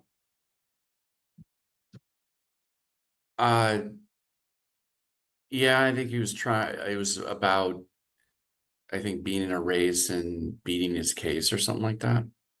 So referring to a case that he's in a race away from, is that correct? Your Honor, Yes. I'm going to object to the way we're proceeding here. We're running these leading questions through the witness. We should just ask the witness, what is it? Well, this isn't cross. This is a hearing outside the presence You of the can jury. remain seated, counsel. I think that the appropriate thing to do would be to have him disclose the underlying facts and data supporting his opinion under Rule 705. That's what we're here for, so that we can determine what the witness actually knows, not what Mr. Garahan knows, and then ask him This point blank. witness has stated that he has viewed all of this documentation. This witness has been presented as an expert by the defense. The state is allowed to question this witness about items that he's reviewed, similarly to if the state were to offer an expert witness, the defense would be able to ask them questions about things that they've reviewed to form whatever opinion. What I'm telling both, and I want everyone to internalize what I'm saying. One, I am trying to see through this questioning, and you'll have a chance to question them as well. We're outside the presence of the jury to make a determination on one, whether or not, which I'm assuming it appears that the state is seeking to enter either a video or lyrics of this specific rap song. I'm trying to make a determination on whether or not, one, I should allow that. And the way I'll be able to determine that is by listening to these questions. Now, if people do not want to follow what I'm telling them, then what can also happen, which would not be appropriate, is the jury can come out here, the jury can listen to all of your questions, you can do your objections in front of the jury, and I will make my ruling. But I'm telling you all, this is the way it's going to be done, and this is the appropriate way to do it. So state, ask your questions. After they ask their questions, if there are some questions you want to ask, you're more than welcome to ask them. We're outside the presence of the jury. Yeah. I don't know anything about your case. I don't know anything about this case. I know people assume that the judges know about these cases. I do not. So Your Honor, all the I'm asking, information that you all are presenting, I'm hearing it for the first time. Don't know your client's music. Never heard this song before. Just now am I seeing what the state has presented in the form of a transcript that I'm assuming is a transcript of this song. Don't know anything about the race. Don't know what the race is about. So state will ask their questions. We're outside the presence of the jury. You will get a chance to ask your questions. Everybody will lay the foundation they think they will have laid, and then I'll make a decision on whether it's admissible or not. So let's continue.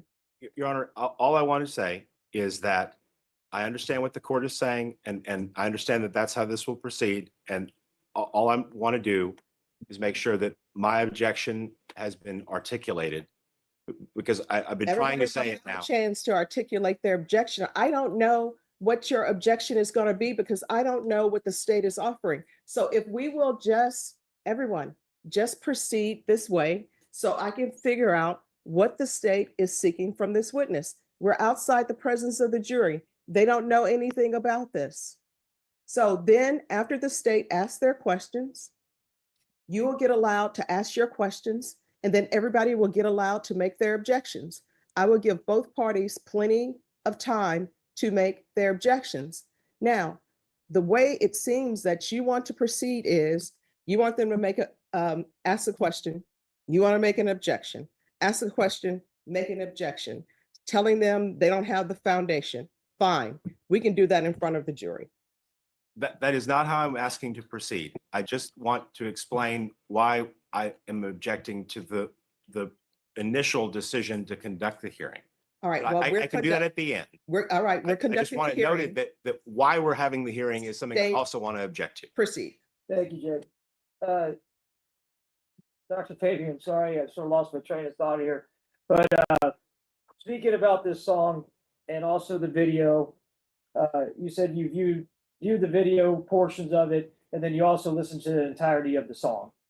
And I was gonna ask you, I did ask you about, generally what the song was about, and what you stated was that he was in a race to beat a case. Is that correct? Yeah.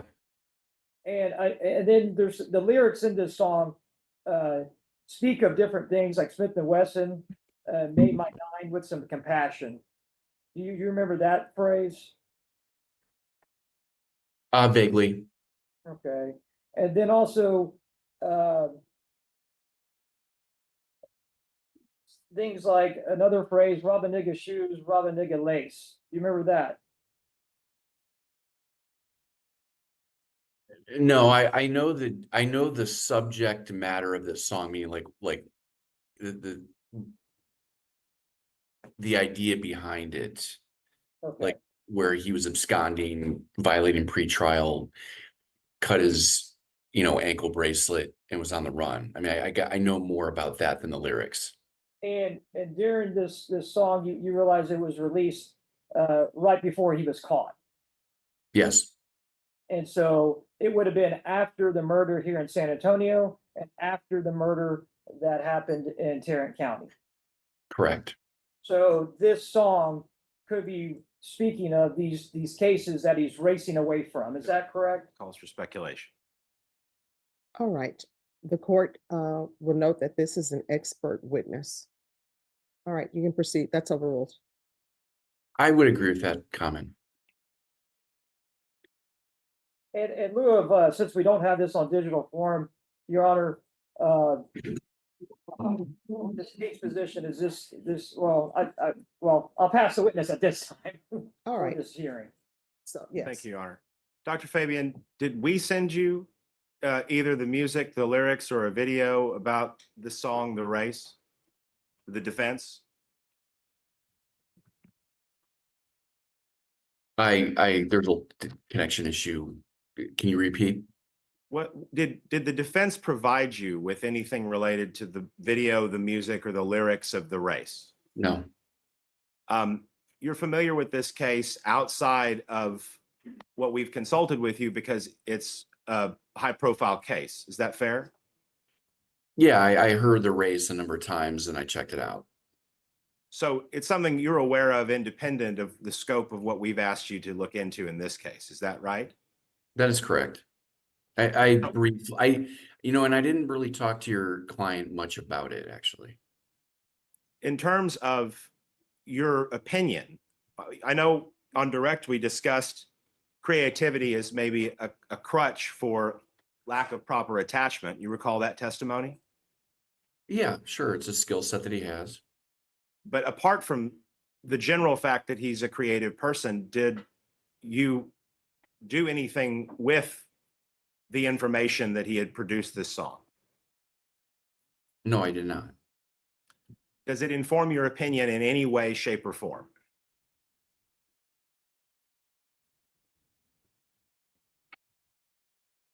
Let me ask it a different way. You understand that you're here to testify about delinquent and violent behavior at a punishment hearing in a criminal trial, right? Correct. And that for the purposes of this punishment hearing, a jury has already found Mr. McIntyre guilty of killing Mark Saldivar, right? Yes. So is anything about this music, does anything about the music one way or the other inform the opinion you've given today about brain development, about generational trauma, about these dysfunctional forms of attachment? No, not those factors, no. Does it inform anything about your opinion regarding drug consumption? Or the substance use in this case? Probably not at this point, no. Does it inform anything about your opinion regarding adequate cause or sudden passion as those subjects were discussed in your direct testimony? Not, no, I would say no. So this is something you're aware of, again, because it's a famous case, right? Yeah, in part. Well, I mean, we didn't provide it to you, correct?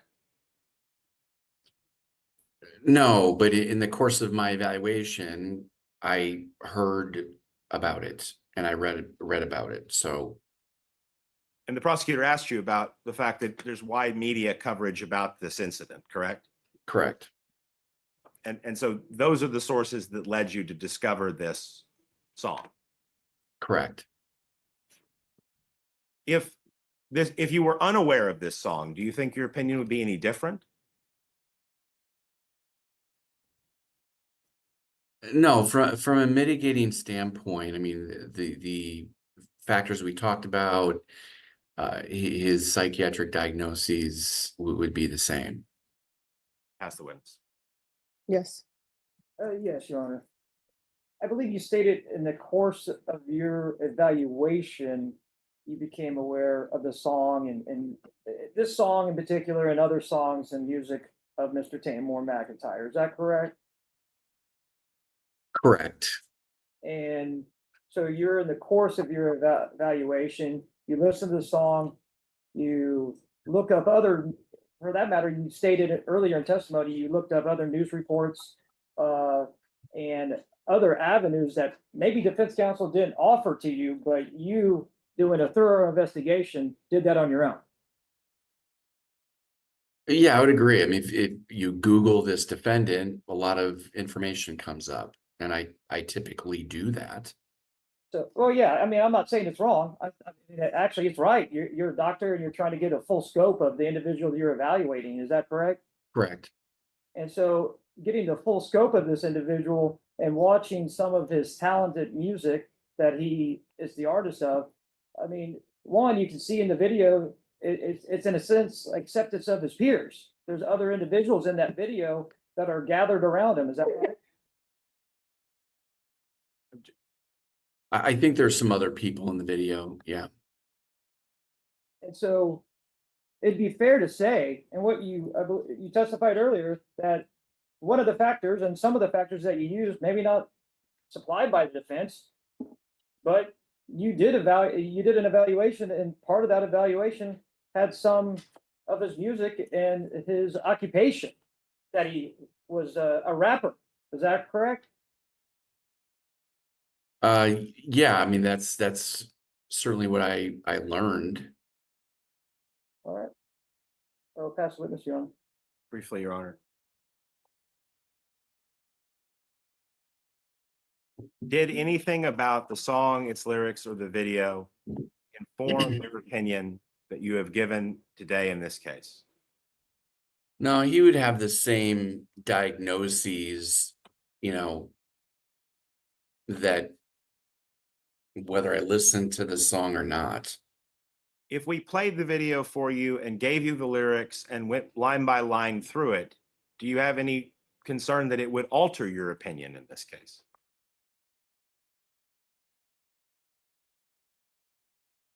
I mean, well, I haven't really been asked about his offenses. And in terms of what you were asked to evaluate, did you conduct much of did you conduct much of an inquiry into his offenses other than the reports and the basic information about the case that we provided you?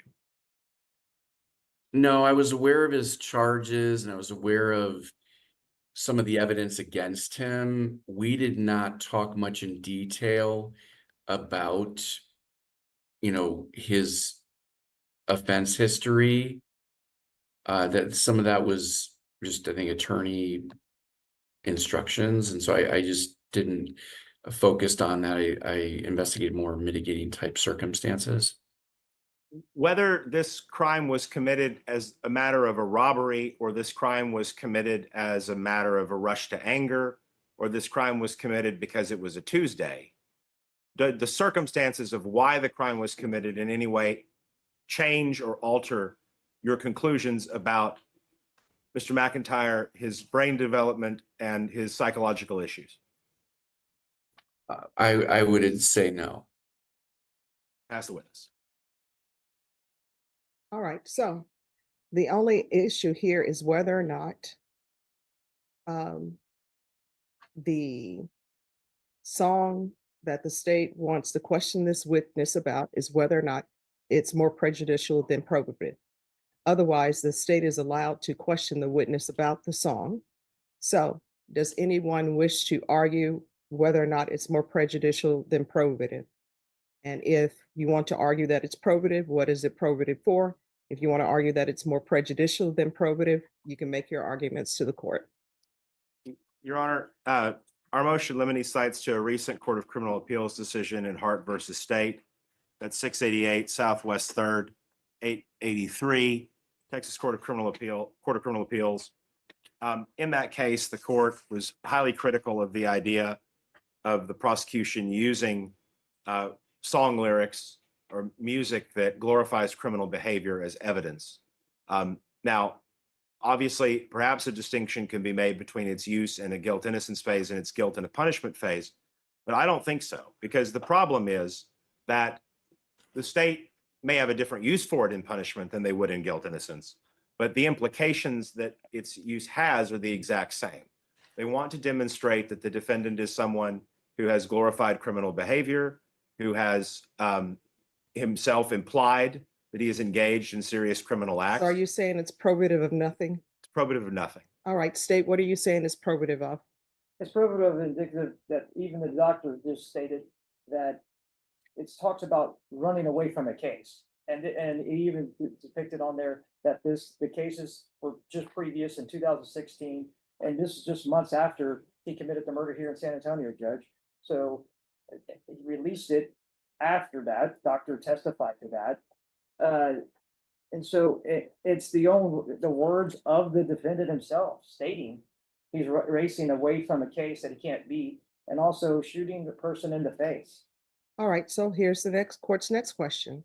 It appears that from case law that flight is probative and flight is relevant. So the next question for the court is whether or not what the state is seeking to offer it for, whether or not it's more prejudicial than probative. The court is going to find it's probative. Does anyone want to address the issue about the prejudiceness of it all? Yes, Your Honor. It is vastly more prejudicial than it is probative. We, in opening statement for the punishment phase of this trial, told the jury that Mr. McIntyre cut off his ankle monitor while on bond for the crime in Tarrant County and came down here. We are not disputing that issue. But opening statements are statements, they're not evidence. Well, yes, I understand, but the state has introduced the judgment from the Tarrant County conviction, which was the case he's referring to in the song. There's evidence from the guilt innocence phase of the trial that Mr. McIntyre was arrested in New Jersey. So are you going to stipulate in signed form that he cut off his monitor and stipulate that he was in flight? Your Honor, I think that question puts us in an inappropriate position. No, Here's I'm the just issue. asking, that's all. Well, the problem is, And let me explain for the record, the reason why I ask is because defense, you stated that you had already given that information to the jury by way of your opening statement for punishment. And the court stated that opening statements are not evidence. And it appears that you're asking that the court block the state for many reasons from going into this line of questioning him. But one of them being that you've already told them this in your opening statements. well, Your Honor, I guess here's my problem. I understand what the court's saying, but a concession by counsel at the opening statement, and certainly a declaration as an officer of the court, there will be no argument in closing to the contrary of that or to rebut that question. Combined with the fact that this is a subject matter that we do not believe is sufficiently probative to overcome the severe prejudicial effect that it has, are all reasons why the landscape should just be left as it presently sits, which is that it's not in dispute. There has been no attempt to hide from it. There has been an open acknowledgement by counsel to the jury that this occurred.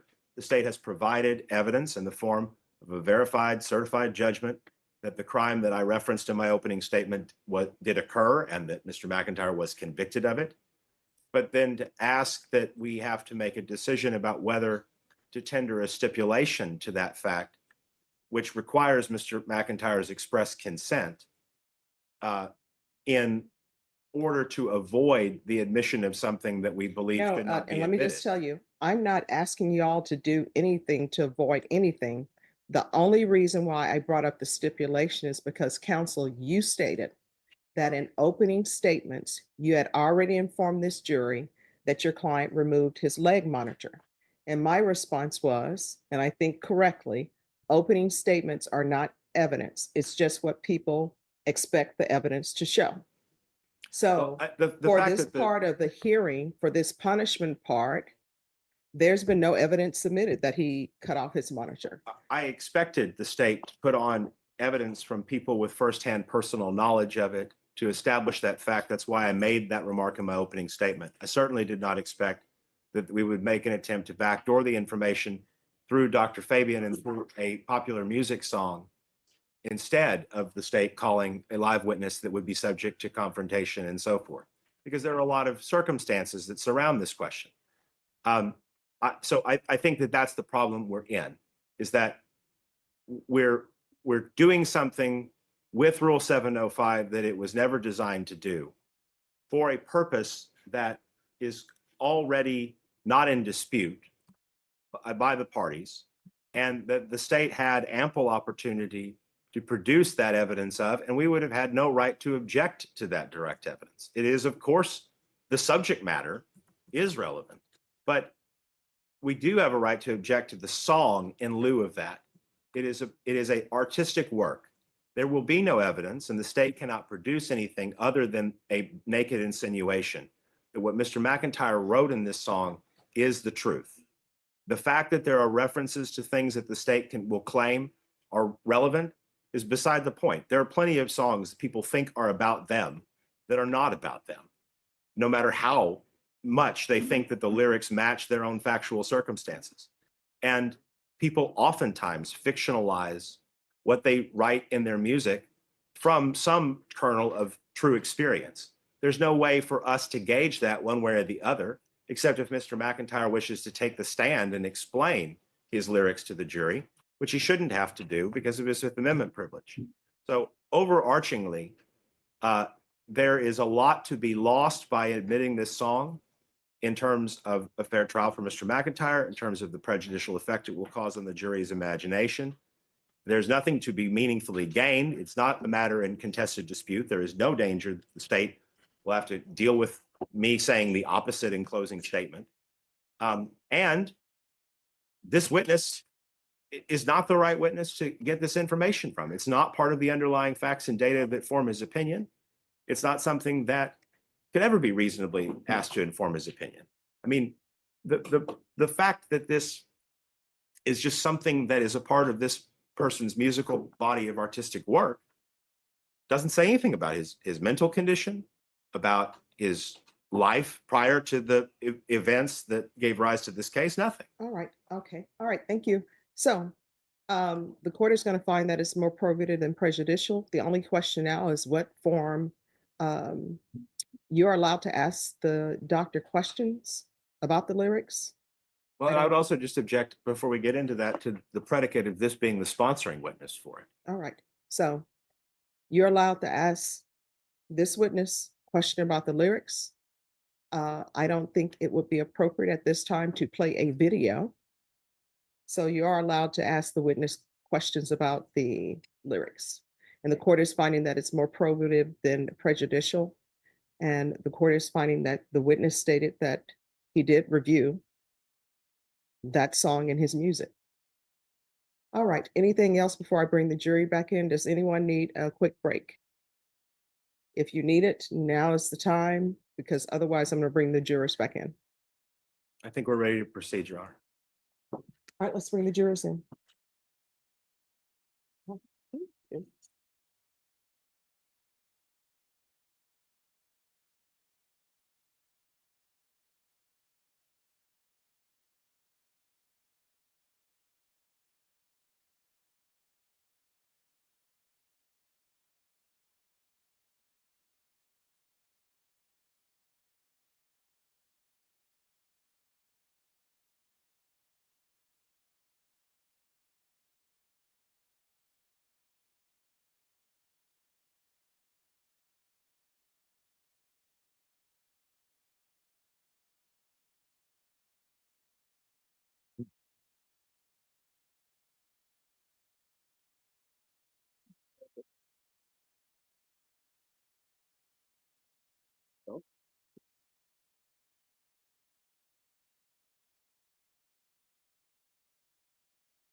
You ready? All right, for the jury?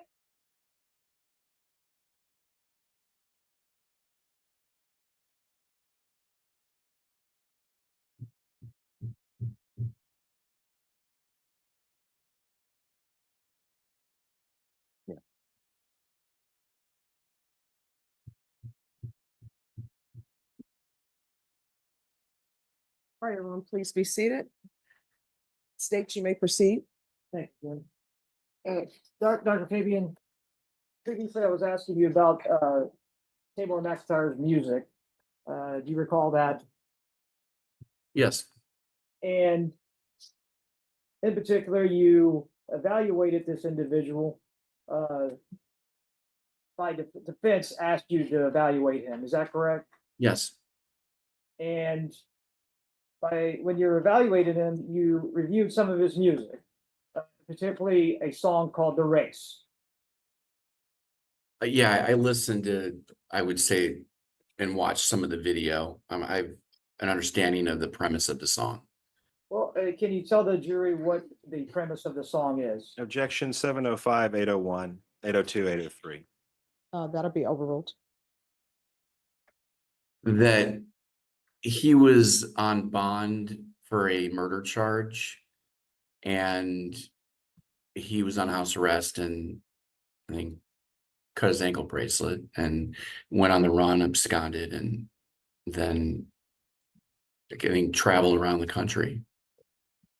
And that's what the song "The Race" is speaking of. Is that correct? Yeah, that's my understanding of it. Yes. And Objection speculation. Overruled. and you also saw a video associated with that song. Is that correct? Objection 705, 801, 802, 803. Overruled. I watched part of it. Okay. I had listened to it in more detail, just, but I saw just a blurb of the video. I didn't watch the whole video. Okay. But in that video, it's Taymor McIntyre. Is that right? Objection, Your Honor. That's facts not in evidence 705, 801. Overruled. It's my understanding that was him. Yeah. And particular lyrics from that song, do you recall hearing, "But I ain't beat that case. Objection bitch, I 705, did the race." Overruled. 705 and 802. Overruled. I'll repeat that. Sorry, over speaking. Some of the lyrics say, do you remember, "But I ain't beat that case, bitch, I did the race." Do you recall that? I do recall that line. And what about the line, "Shoot a fuckboy in his motherfucking face"? I don't recall that. What about, "I'm little Tay K, I don't think you want no action. You want action, you get turned into past tense." You recall that? Your Honor, and as to the reading of all the lyrics into the record, I want my objections for all of these questions, if it can be a running objection, 705, 801, 802, 803. All right, those objections are overruled.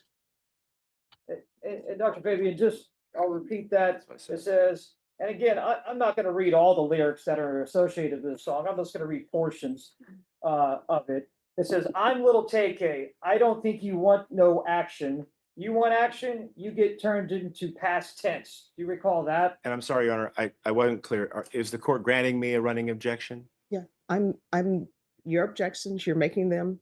I have overruled it. as I go? Yes. Okay. I believe I recall that line. And what about, "Smith and Wesson made my 9 with some compassion"? Objection 705, 801, 802, 803. Overruled. I remember the Smith and Wesson reference. And then what about this line, "Fuck a beat, I was trying to beat a case, but I ain't beat that case, bitch, I did the race"? Objection 705, 801, 802, 803. Overruled. I recall that line. And then the line, "I'm gonna shoot, bitch, without a debate. I'm gonna shoot, you can see it in my face." Objection 705, 801, 802, 803. I don't Overruled. recall that line. But if I ask you again, you said that this particular song was about pretty much the defendant cutting off his ankle monitor because he was on bond for murder Objection asked And and right- answered. Overruled. and running around, I guess, running about throughout the United States. Is that correct? I would agree. And you also have knowledge that this song was written and released very soon after the murder here in San Antonio, Texas. Objection, speculation. Overruled. Correct. And so this song was written and released after the murder of Mark Salvador, the individual here in San Antonio, Texas. Object to speculation. Overruled. And I don't know if you That's know. my understanding. Okay, I guess maybe you don't know the victim's name, Mark Salvador, but that's the name of the Yeah. victim. No, Okay. I know, I'm aware of his name. Okay, thank you. Now, you reviewed, as you stated earlier, several different things in this case. Well, let me ask you, you did review some of the materials associated with police reports that defense counsel gave you. Is that correct? Correct. And did they give, do you know if they gave you everything associated with Taymor McIntyre? I don't know that. So I guess to say this is that just they gave you everything that they gave you, but you don't know if there's other things out there associated with news reports or other songs Your Honor, I'm or gonna other object. criminal history or anything like that. Is that correct? This is inviting the witness to comment on things that are not evidence. Here's total hearsay. Not a basis for his. This isn't and it isn't something that was disclosed in the 702, 705 hearing. Overruled. You can ask the question. You can answer the question. Yeah, sure. I mean, I have his criminal history. They gave me, they provided police reports and then of defendant and family members, and I think some school records, the prior psychological evaluation, current indictment. Most of it was, I think, Arlington Police Department reports. Okay. Thank you. Now, you stated that one thing I want to touch on is the pre-diagnostic study prepared for the Honorable Timothy E. Menikos. Did you review that from Tarrant County? Yes, I did. Mhm. And in that report, I believe you stated in your testimony just previously that Mr. Taymor McIntyre had witnessed abuse between his mother and his father, like physical abuse. Yes, I think he denied that in that report. He denied that. So where'd you get that information from then? Well, he expressed that to me. I learned it from his sister that they witnessed it, and I believe a Arlington police officer had interviewed him about it. Yeah, in this report, I mean, just to be fair, because you stated that he witnessed it, but that didn't come from him. That came from other individuals that he states he did not witness any abuse between his mother and father, at least physical abuse. Objection, hearsay, and asked and answered. From the report. That's the Overruled. problem with the hearsay. You can answer the question. You can answer the question, Doctor. Correct. Yeah, I mean, he had expressed that he had seen some domestic violence between his parents when we talked. And it's my recollection in an Arlington Police Department domestic violence report that he was present during one of the incidents. Sorry, I'm sorry, I don't know if I heard you correctly, but you stated that when he talked to you during your interview, he stated that he had actually seen physical abuse then? Yes. Yeah, at one point in his childhood, yes. But yet he answered that in the negative when he was being evaluated for this pre-diagnostic study. You're aware of that, right? Objection asked and answered. Overruled. Yeah, I said I was aware of it, yeah. Okay, so he changed his mind, or was he lying? Objection, Your Honor. Argumentative. That will be sustained. Motion to instruct the jury to disregard. Ladies and gentlemen, you disregard that last question. Motion for mistrial. Denied. Well, I mean, the Arlington, Just one sorry. second. The objection has been sustained. oh, thank you. And I just want to be sure that sexual abuse was brought up, but I didn't know if you answered that. The sexual abuse was just brought up. And I'm not saying that there was anything there, but was there any sexual abuse that you're aware No, of? Okay, thank you, sir. Now, the psychological evaluation of Mr. Taymor McIntyre, I believe you were talking about that. Do you remember that? yeah, And do you recall, one, if somebody witnesses a murder or anything, that could be a factor in them psychologically, I guess. Could that affect somebody? yes, Okay. And so do you recall from that report that Taymor apparently has been questioned but released by the Denton Police Department about a murder of a college student in Objection, Your early Honor. 2016? Hearsay, relevance, 403 and 705. All right, if I could have parties approach. And I guess 707.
All right, you may proceed.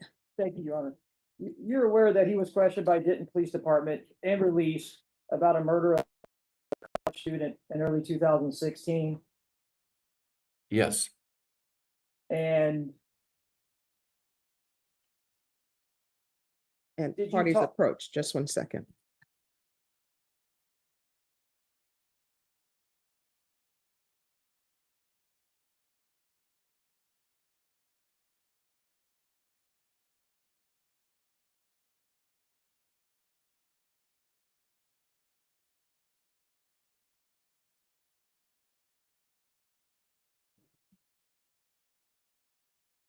And like, just want to clarify this, that Taymor McIntyre was questioned as a witness on the murder of that college student. that's my understanding. And do you know any other information on that case? I had read about it briefly, but I don't, I can't verbatim describe the facts. We'll move on from that. Then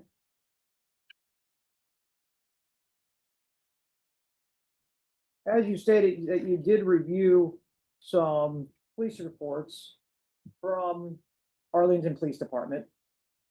Yes. And In particular, the police report that speaks about a robbery, aggravated robbery on May. Your Honor, I'm going to object 705, hearsay, confrontation, and relevance 403. All right, with regards to that question, that objection will be sustained. Motion to instruct the jury to disregard the question. All right, ladies and gentlemen, you to disregard that question, Motion for mistrial. denied.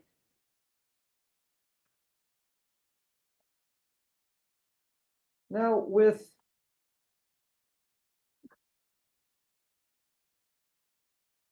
did you see anything about Mr. Taymor McIntyre's gang affiliation? Did I see anything about it? Right, in the packet that defense gave you, indicating that if Mr. McIntyre was a member or associated member or self-admitted to gang affiliation. Is that just what I reviewed or my evaluation with him? It was just what you reviewed, because I No, don't have your evaluation in front of me. sure. No, I did not see, I don't recall seeing gang affiliation references in collateral information. So if this packet that defense counsel supplied to me has information in there about this individual self-admitting to be part of the Crips, that's been something that you may have overlooked. Objection, Your Honor. That's an improper question. It assumes facts not in evidence. Overrule.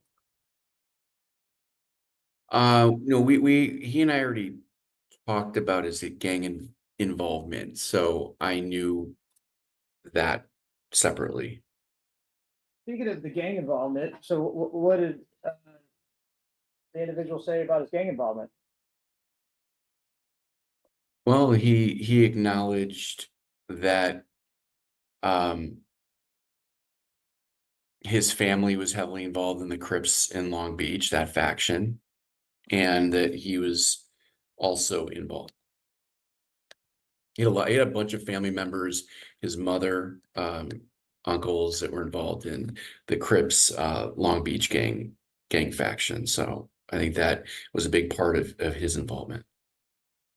Okay.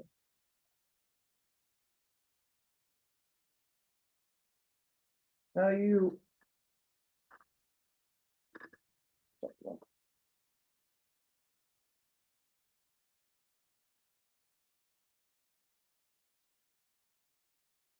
And I was wondering, do you take into factor,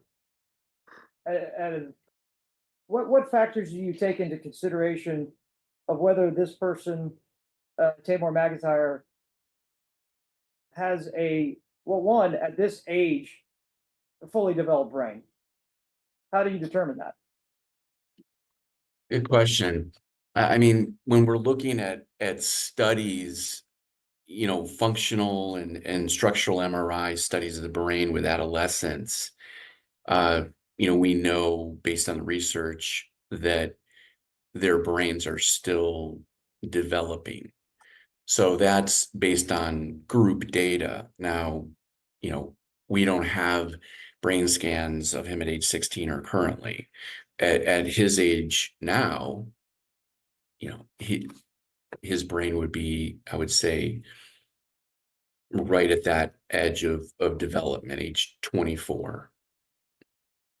So you would say that right now he has a fully developed, adult brain. For the most part, yeah. I mean, that's kind of my number. 23, 24 is when really that last area, the prefrontal cortex is developed. I would say that's correct. Some people disagree, but that's kind of where my number is. I think you've said it throughout your testimony. Sometimes you say individuals are unique. Is that right? Correct, and in every different way. So no case is the same. Right. So like in any given case, since you really don't have MRIs of Mr. McIntyre when he was 16, being unique people, I mean, some people could be developed at that age, some people cannot be developed. I mean, you're talking about a very stereotypical development, is that right? Yeah, sure. Some people may have depression at that time, have been suicidal. Some people may be more mature. Some people may have, you know, ADHD. So everyone's really, really different. So it's sort of difficult to say whether Mr. McIntyre at that time had not had one, a developed brain in the sense of like knowing, well, let me ask you this, let me retract that question. At that age, right and wrong, does he know the difference? Yeah, at age 16, I mean, yeah, he would know the difference between right and wrong. So, for instance, you reviewed his history up in Tarrant County. You're aware of it, correct? Correct. That on July 26, 2016, there was a home invasion and associated with the murder, Yes. and that he was part of that group of people that did this. He was, yeah, involved. He was there. Yes. And that we already spoke about when he was on bond and he cut off his ankle monitor. And you're aware that he came to San Antonio then. Is that right? Yeah, it's my understanding. And that he was in San Antonio for a bit of time. I'm assuming you don't know exactly the time he was here. Is that correct? I'm not exactly sure.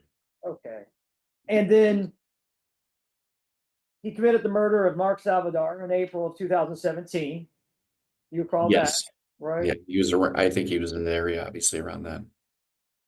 And then he took off and was found in New Jersey, that's where he was apprehended in June of 2017. Yes. And so then he was transferred to Tarrant County to face those charges of the murder up there. Correct.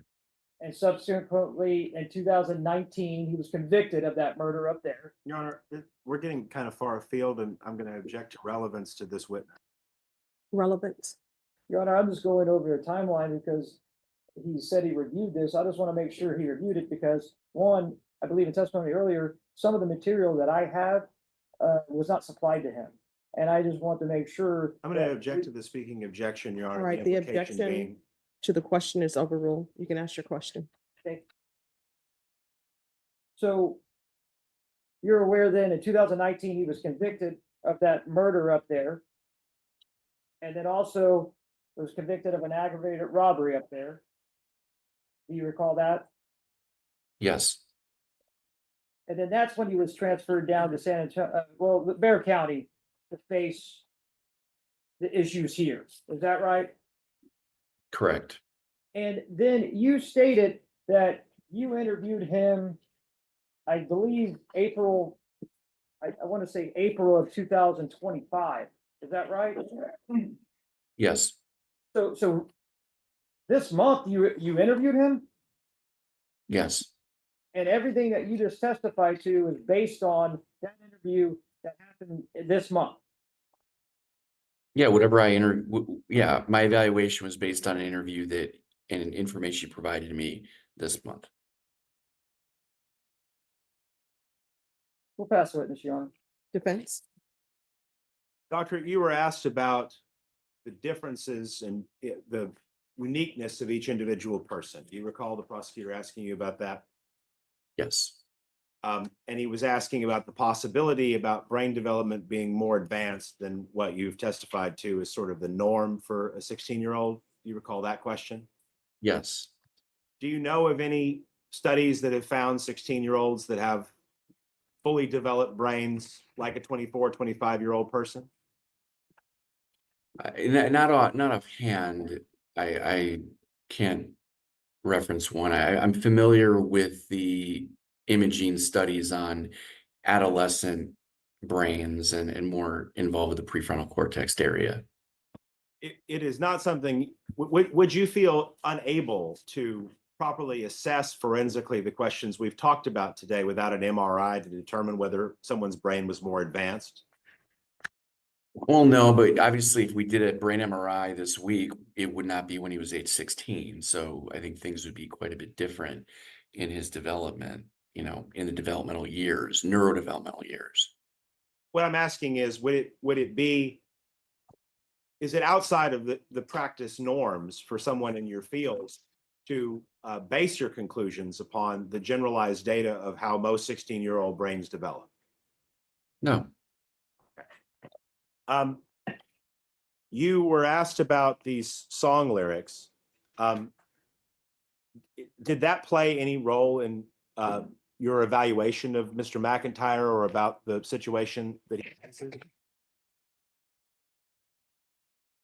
no, I'm, when I've been evaluating this case, again, from a mitigating standpoint, it, the information that I've reviewed in my evaluation with Mr. McIntyre has revealed the same, neurodevelopmental risk factors, but also the issues related to trauma and just really the way he was raised. That's really what I'm interested, concerned about. And I think the offenses and the song all come with all of that. Okay, so it doesn't change your opinion one way or the other? No, I mean, no, it doesn't. I'm not basing my evaluation on a song he wrote. And to be fair, do you even know if he wrote it? No, I assume he did. I can't really prove that. Pass witness. Judge, maybe you approach. Yes.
All right, is this witness excused? By the defense, yes, Your Honor.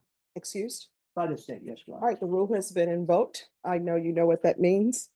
Thank you so much for zooming in. Thank you, Judge. Have a good day. Thank you. All right, call your next witness. Defense calls Kayla Beverly.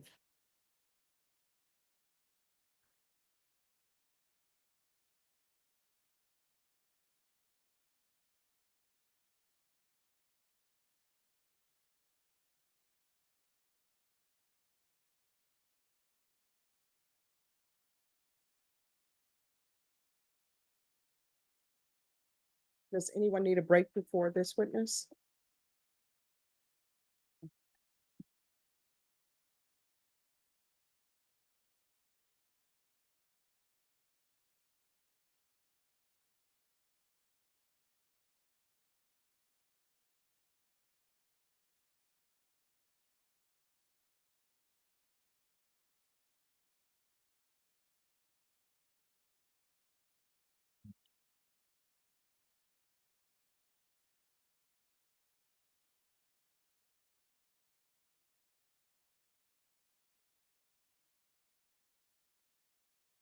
If you take a seat here, please.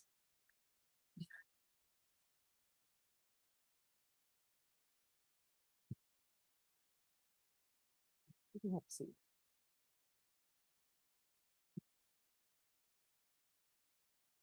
All right, can you raise your right hand for me? Do you solemnly swear or affirm the testimony you give will be the truth and nothing but the truth, so help you God? All right, you can lower your hand. If you'll make sure you speak in the microphone so members of the jury can hear. And then there's a clip on for the court reporter. Oh, if you'll state your name for the record and spell your last name, please. Kayla Beverly. My last name is Beverly. All right, defense, you may proceed. Thank you, Your Honor. Good afternoon, Ms. Beverly. How are you? Good and you? I'm well, thank you. Um, how old are you? 27. And do you know Taymor McIntyre? Yes, sir. How do you know him? That's my brother. Is he your older brother, younger brother? Younger. How many years separate you two? A year and a half to 2 years. It depends on when our birthday falls. Okay. I want to ask you a little bit about your childhood and Taymor's. Could you tell us a little bit about your early childhood? We were taken from our mom by CPS, and we had to live in foster homes and bounced around a lot. How old were you when you were taken from your mother? I believe I was 5. 5. So Taymor would have been how old? Well, I believe that Taymor was 5 and I was about 7. Okay, gotcha. Before that, um, did both your parents live in the house? Yes, sir. Okay. Did that stop at some point? You said just you were taken from your mom. Yes, my dad was incarcerated for domestic violence against my mom. Okay. Do you know anything about that incident? Do you remember it? I remember seeing my mom after, like injured. Tell us about that. Tell us about it. I just remember seeing our mom afterwards. She was injured really bad after she was hospitalized. Just stuff like that. Was Taymor around for that? Yes, sir. And you said your father was incarcerated. Do you know if he went to prison for it? Yes. Okay. And so after he went to prison, did you all stay with your mother for some period of time, or did CPS get involved immediately? For some time, maybe a couple of years, 1 or 2 years or something like that. Just living with your mama? Yes, sir. What was that like? We um we moved around a lot, kind of. I think she was trying to find stability, but didn't have a lot of help. Okay. So you mentioned that eventually Child Protective Services got involved. Yes, sir. Can you tell us more about that? What happened there? One day they came and they took us from our mom, and we fought with them and cried, and sorry. Then they put us in a orphanage. Okay. And you said that this was a couple years after your dad was locked up. You can proceed. If you need a moment, that's okay. Thank you. So how old do you think you were when you went to the orphanage? I think Taymor was 5 and I was about 7. That's when they took us from our mom. When they took you from your mom? Okay. And was that orphanage in Texas or was that someplace else? It was in Las Vegas, Nevada. Do you remember the name of the orphanage? Child Haven. Child Haven? Yes, sir. And describe to the jury what Child Haven was like. It was like it was buildings, like different buildings in a property that was gated, and like the different buildings hold different kids of different ages. So me and Taymor were separated at that place for some time, and we were allowed to get visitation with each other, but we couldn't leave there. We went to school there, we ate there, bathed there, and sleep there. And sometimes we get visits. I think we got a visit one time. Kind of sounds like a jail. Is that fair or is it not like that at all? Yes, it was. It's like a jail. How long were you there?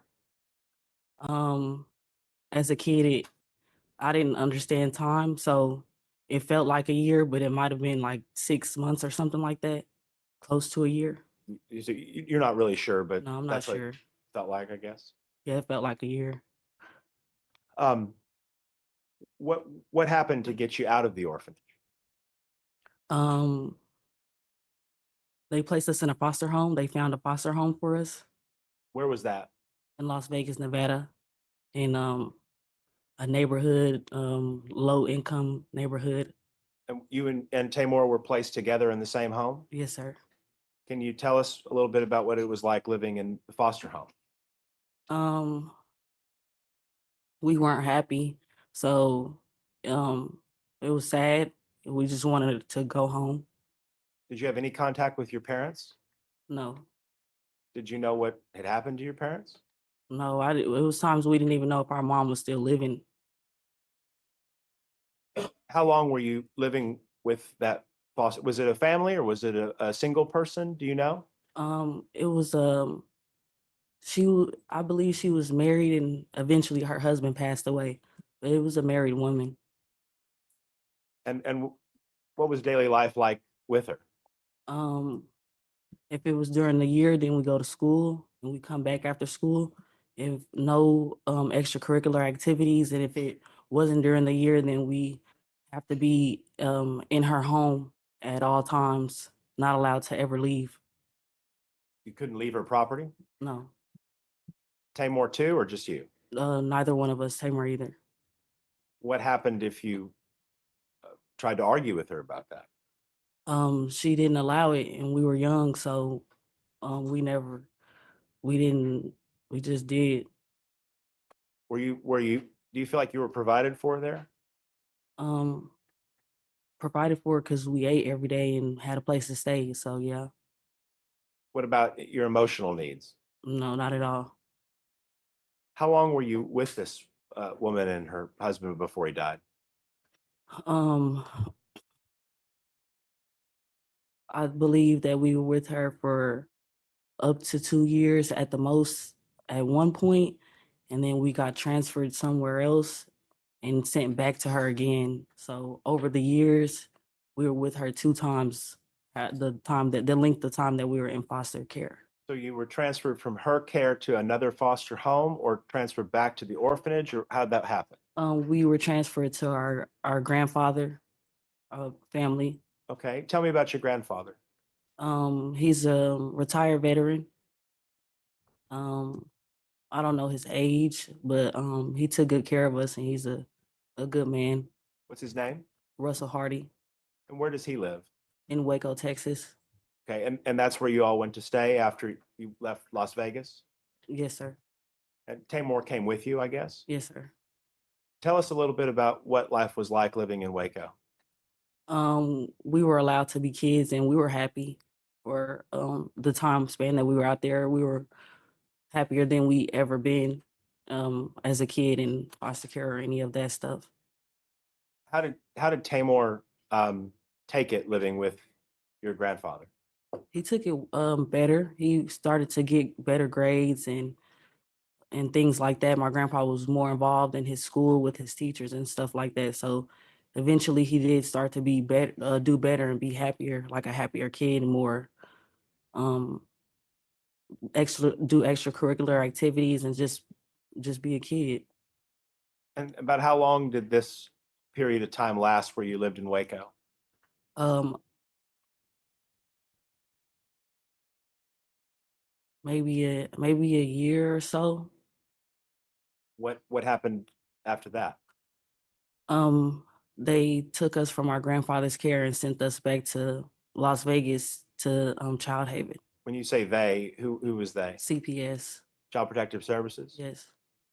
So you went back to Child Haven? Yes. Do you know why they sent you back to Child Haven from your grandpa's house? They never really explained it to us as kids. They just said that we would be coming back, so that it was just temporary. Did you come back? No. When you got to Child Haven, the second time, how long were you there for? Just one day. Okay, it was just one day. What happened after that? They sent us to the same foster home that we lived in before. The woman that you mentioned? Yes. Okay. What was it like when you went back to live with her? it was the same. But I feel like this time we were older and we knew it was wrong. Like What we was learned wrong? like how she would treat us. Help me understand that more when you say how she would treat you. Um maybe like physically abuse us and mentally abuse us and accuse us of things we didn't do and couldn't have done, or like 24-hour surveillance for us. Like it doesn't matter, we couldn't watch TV, have a phone, or nothing like that. So are you saying that she hit you all? She did. Did she hit Taymor? She did.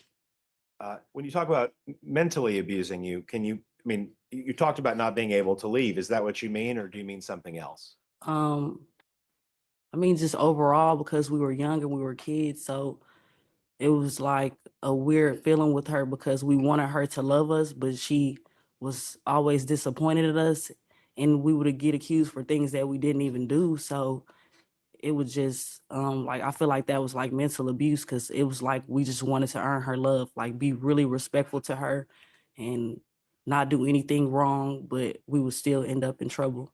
What kind of things did she accuse you of doing, or accuse Taymor of doing? Maybe, well, it was every kid in the house, but maybe like picking at carpet, like if normal wear and tear on the carpet, if it's older, like maybe we did it, we picked it out the ground, or maybe like we scratched a scratch on a wooden furniture that's older and wear and tear. It was things like that. You made it sound like it wasn't just you and the woman who took you in. Were there other people living in that house? It was another other kids, they were all siblings. So 3 other kids that were all siblings. Okay, were they her children, or were they also adopted? They were not her children, they were in foster care. She ended up adopting them. Okay, and I'm sorry, I used that word adopted a little carelessly. Y'all weren't adopted, I take it? No, Okay, but she had adopted other children from the foster system? we met them the first time we lived with her. The second time that we came back, she had adopted them and changed their names and everything like that. I see. Okay. So how long did this last where you were back with the lady in Las Vegas? Um, not I don't want to say it was a year. Okay. I don't want to say it was a year. During that time period, did you have contact with any of your biological family? This time we were allowed to occasionally talk to maybe our grandfather or our uncle visited us before one time. And so yeah, this time we were able to talk to family sometimes. Yeah, Were you able to talk to your mom and dad? not my mom, but my dad. Well, I don't even, not even my dad. Maybe if I received a letter, but I don't think so ever. Not Okay. in her care. Um, so you said that you were there with this woman again for about a year? Is that The second time I feel like it was less than a year. less than a year? Yeah. Okay. What happened after that? We ended up telling a social worker about her treatment the last time we lived with her and how it was still going on this time, because this time they let us have different type of workers that come and talk to us or take us somewhere to a park or anything. So this time we got closer with our workers, and we let them know like everything that had been going on, so they switched us foster homes. Okay. So the second time around, there were some social workers to oversee what was going on? Right. Okay. And based upon what you told to the social worker, what happened? They removed us from her home, Where'd y'all go? a different foster home. Okay. Tell me about that foster home. It was better.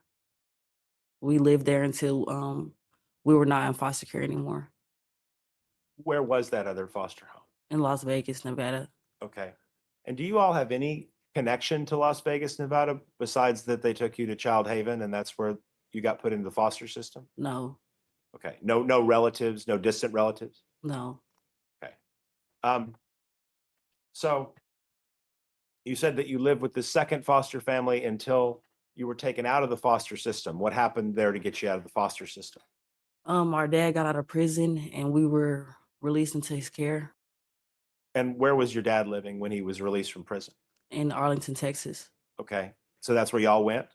Yes, sir. Tell me about what it was like to go to be with your father at that time. Um, at first it was supposed to be happy, but um, it was a lot of abuse and things going on. Okay, abuse towards you, abuse towards Taymor. Abuse towards both of us. Tell us about it. Um, about what he would do. Yes. Well, what do you call it? Maybe like his punishments were too big for like the thing. Like if we got bad grades, then we would be punished. Like he would. It started off by maybe the whoopings got worse and worser, and then now it's not a belt. Now it's a 2x4, and we get a certain number of hits, and we get hit with it, and we have to lay there, and we can't get up. And it was times when Taymor was younger than me, so Taymor was younger than me, and he would cry, and just maybe they would think he was over dramatic, so they would tie him down to an ironing board, strap him down, like stuff like that. And you said that these were examples of over disciplining you both for things in the house? Maybe bad grades, maybe like, yeah, just bad grades and stuff like that. We weren't bad kids to be doing any like going and doing anything we didn't have any business. We were too young, and we moved around a lot to know what's going on in our outside world. We were just learning. So it would be stuff like bad grades and stuff like, Were there ever any signs that you were being hurt this way or things that other people would notice? yes, Give me some examples. bruises, busted lips, noses. It like people have witnessed before. Did any of these things ever come to the attention of your teachers or other adults outside your house? Tamar's teacher noticed. Okay. What happened when she noticed? I wasn't there the exact moment. A certain teacher took a like maybe noticed Taymor and built a relationship with him. And one day he had some type of bruising or something on his face. I don't know what it was. I don't know if it was a black eye or what, but the teacher ended up asking him, and he ended up being honest with her, and the school intervened, and they called our dad and our stepmom. Our stepmom came to the school, and they ended up talking to us saying that we can't have any contact with our dad, and they just released us to her the same day. Okay. But she was living in the same house as your dad or no? Yes. Yes, she was? Yes. Okay. So what happened after that? After that, then we went home with her, and they told Taymor we got in trouble, and they told Taymor that he had to say that he was lying. Okay. Your dad and your stepmother pressured him to say he was making it up? Yes. Okay. So did CPS ever get back involved as a result of that, to your No. knowledge? How long did all this go on, living with your dad? Until I was about 16, 17. By the time I was like 16 years old, then me and Taymor started to think about we didn't want to live with him anymore, and we wanted our mom to live with our mom. Who was your And mom at this time? I don't know where she was. We just were upset that everybody took us away from her. And then we just thought that we knew that she wasn't perfect, but just to have like wake up one day and your kids be ripped from you, or your kid or us being ripped from our mom, I felt like that wasn't helping her or us. Well, we felt like that. So what did y'all do? We started to think about living with our mom or just living somewhere else around the time I was 16. And then by the time I turned 17, then we decided to leave. So Taymor would have been how old around this time? 15, 16? 15. Okay. You said you decided to leave. Yes. Did you leave? Yes. Where'd you go? We went to Corpus Christi with our mom after some time. Initially, we first left and we stayed here and there. And then we left Arlington to go to Corpus Christi after maybe like a month. And that's where your mother was living? Yes. How long did you stay with your mom? I stayed not even one night. I came and I brought Taymor and then I left. Okay. So when you took Taymor down there, did you tell your dad you were taking him? No. All right. You were trying to get him out of the house? I felt like if I did not take Taymor and leave, then my dad would keep hitting us and he would get in trouble eventually. Somebody would notice, there would be nothing we could do about it, or he would hurt Taymor, or law enforcement would have to get involved and they would have no choice. And last time that happened to your dad, what happened to you all? We went to foster care. So do you know how long Taymor was in Corpus Christi with his mom? I want to say a month, maybe. I don't, or a month. Or it couldn't have been longer than 2 months. Where did he go from there? Back to Arlington. He stayed with a friend and their grandmother. Okay. How long was he staying with them? I'm not sure. Did you ever get to meet the grandmother? I don't think I never met her. I think I've been there, but she was elderly. I think I never met her. Okay. How was Taymor behaving around that time? I mean, he was all right. How he was behaving, he liked to make music and stuff like that. So he wasn't having behavioral problems. Okay. Now, eventually, did something happen to that older lady that you mentioned that he was living with? She passed away. Okay. And what happened after that for Taymor? Um, then he went with other friends or like had to figure it out on his own after that. He bounced around a lot, didn't have a place to stay. What was your opinion of the kind of company he was keeping after he left that older lady's house? Um, I knew that if the circumstances were different, he probably wouldn't be around the same people. Okay, but as far as those people are concerned, I mean, you know that some of them were drug dealers, right? Right. Some of them were violent. Sustained.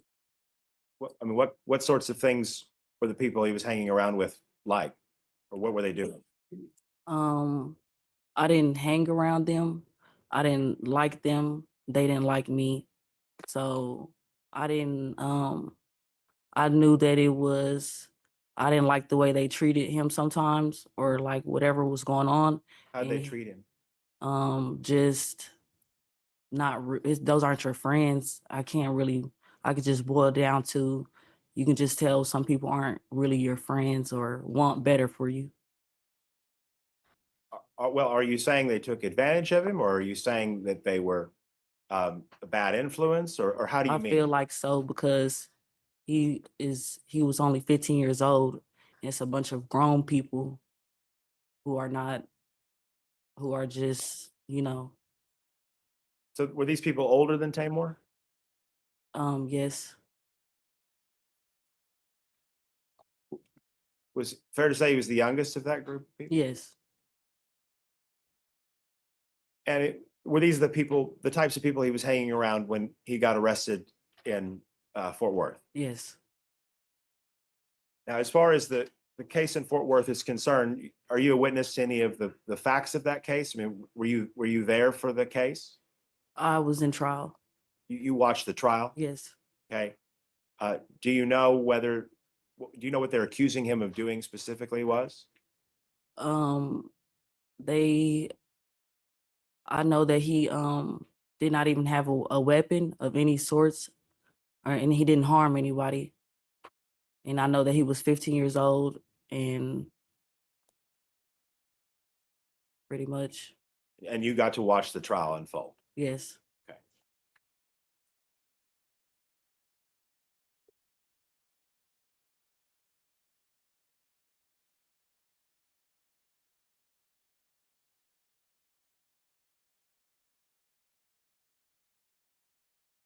Pass the witness. State. Miss Beverly, I want to start off by saying I am sorry for the abuse that you had to witness, and I don't think that any child should have to witness that. But there are some things that I have to talk to you about. Okay. Yes, ma'am. All right. So your brother, to your knowledge, he was born in Long Beach, California. Is that right? He was born in Macomb, Mississippi. In Mississippi. Did you guys ever live in California? Yes. Is that with your mother? Yes. Okay. And then is your mother from California? Yes. All right.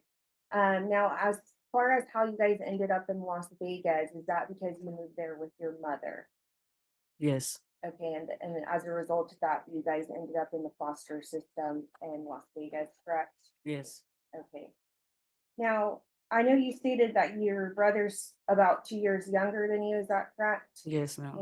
And growing up, I mean, you guys were very close, is that correct? Yes, ma'am. As a matter of fact, I mean, I think you would describe it as you two were kind of the only thing that each other had growing up. Is that right? Yes, ma'am. All right. And so, I mean, you love your brother. That's correct, right? Yes, ma'am. And you don't want to see anything bad happen to him. No, ma'am. Now regarding your father, I guess you stated when you guys went back or when you took Taymor down for Corpus Christi, you loved your dad. Is that fair to say? Yes, ma'am. And you didn't want him to get in any trouble for the abuse that you guys were undergoing at his hands. Is that correct? Yes, ma'am. Okay. And you guys have kind of reconciled with your dad since then. Is that correct? Yes, ma'am. Okay. In fact, he was here watching the trial last week, right? Yes, ma'am. Now regarding you, I guess when you were about 17 or 18, did you get your own apartment? When I was 18 years old. Okay. And that was located in Arlington, Texas, right? Yes, ma'am. Okay. And I guess the address to that apartment was 2216 Plum Lane. Is that right?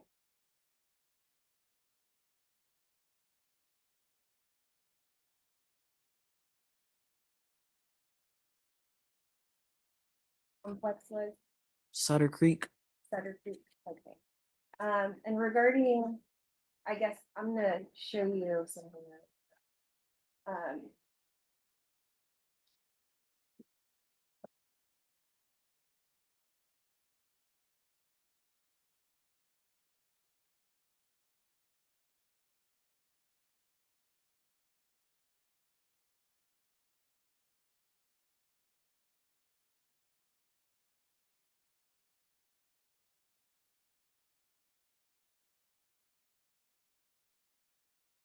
Well, I guess, and when you were living at that apartment complex, that's when Taymor picked up his case in Fort Worth. Is that correct? No. No. At some point, when Taymor picked up his case in Fort Worth, he was released from the juvenile detention center, correct? Can you say that again? Yeah, so when Taymor was arrested up in Tarrant County, do you recall that? Yes. Okay, and he was in juvenile detention. Yes. Okay, and he got an ankle monitor, is that correct? Yes. And when he was released on ankle monitor, didn't he go to live with you? Yes, ma'am. And that was at your apartment that you had? Yes, ma'am. Okay. Now I want to show you.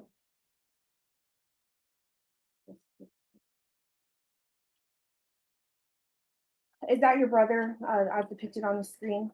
Yes, ma'am. And was that photo taken at your apartment or the Sutter apartment? Yes, ma'am. Okay. And so at the age of, I guess, 18, your brother, he went to go live with you and you were kind of taking care of him. Is that how you would describe it? Yes, ma'am. And I mean, you've done your best to be there for him, correct? Yes, ma'am. And to provide for him, correct?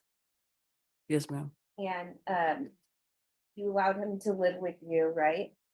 Yes. Okay. And I guess you described the environment that you provided for him at that time when he was on ankle monitor as stable, right? I described it as that. Would you describe it as stable? No, But you were doing your best to provide for him as best as an 18-year-old could, Right. right? Okay. And so at that time when he's living with you, I guess he decides to put his ankle monitor, is that correct? yes, ma'am. Okay. And so he's no longer living with you, cuts his ankle monitor, and he flees Arlington, Texas, right? Like, Yes, or ma'am. no? Okay. And so I guess previously you would describe your brother's stature at that time as small, right? He was a smaller individual. Yes, ma'am. Okay. And I guess at the time that you guys were living together, you previously stated that you guys were sharing an iPhone at that time. Is that correct? That we were sharing an iPhone. Or did you ever share a cell phone with him? I don't even think we had phones. Oh, okay. Do you recall an interview that you gave to Say Cheese, the social media outlet? Do I recall it? Yes, ma'am. Do you recall in that interview you said that you and your brother shared a phone at the time that he was living with you? No, I don't recall. Okay, and I'm gonna show you some photos. Okay, so who is that depicted on the screen? Me and Taymor. Okay, and what is that in your hand? A phone. Okay, and was that taken at your apartment? Yes, ma'am. And what about there? Is that the same thing depicted? Yes, ma'am.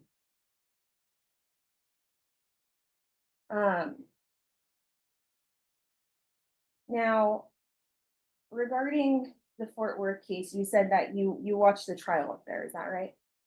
Yes, ma'am. Okay. And I guess you stated that your brother didn't have a weapon, is that correct? Yes, ma'am. And he didn't harm anyone, is that correct? Yes, ma'am. Okay, but somebody died up there as a result of the actions of your brother and his co-defendants, isn't that fair to say? As a result of my brother's co-defendants. Your brother and the co-defendants? Yes, ma'am. Okay, and I guess you've previously spoken out because your brother's co-defendants up in Fort Worth involved two female co-defendants, is that right? Yes, ma'am. Okay, and one of them, her name was Megan, is that correct? I guess so. I'm not sure. You're not sure, that's fine. But you know that there were two females involved, correct? Yes, ma'am. Okay. And I guess you previously spoken out because you don't agree with the way that the court systems have handled your brother, is that correct? No, ma'am. You don't agree with that? I don't. Okay. Now regarding the Fort Worth case, I mean, based on the evidence that you saw, isn't it true that your brother, enlisted these two females and there was an agreement for the females to enter into a drug house, unlock the door, and then allow your brother and the other co-defendants to go in there, is that correct? Objection calls for speculation. She testified she witnessed the trial. That doesn't mean All that she right, agrees with could your you all recitation. approach?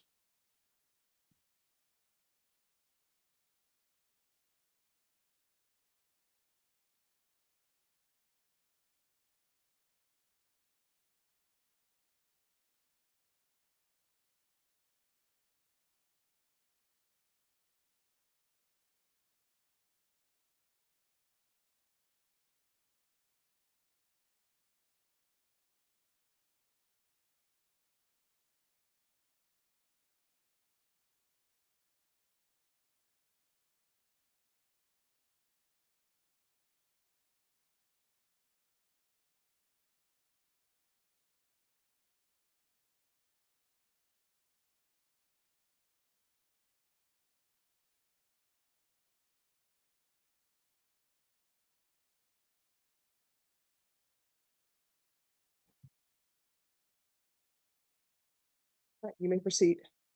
Thanks, Judge. So up in Fort Worth, your brother was acting with multiple co-defendants, is that correct? Can you repeat that? In the Fort Worth case, your brother had multiple co-defendants, is that correct? Yes, ma'am. All right, and the evidence in that case was that your brother and his co-defendants, the two females entered into a drug house. They texted your brother and the other co-defendants that were not yet in the house and told them to come in, and the females unlocked the door, and at that time your brother and his other male co-defendants entered the house to commit a robbery. Is that fair to say? I'm not sure. Okay. And isn't it true that your brother in that case searched the house for drugs to take? Wrong. No, He What didn't is- search a house. he was in the home, isn't that correct? He entered the home. Yeah. Okay, and he admitted to the Tarrant County Police Department that he was searching for drugs during the robbery, isn't that correct? Oh, I don't know. Now, regarding the murder that we're here for today, you were not in San Antonio, Texas when that murder occurred, correct? No, ma'am. You were up in Arlington, is that correct? Yes, ma'am. All right. So you weren't in the car, right? No, You have no personal knowledge as to the facts of the murder that we're here for today, right? no. Okay.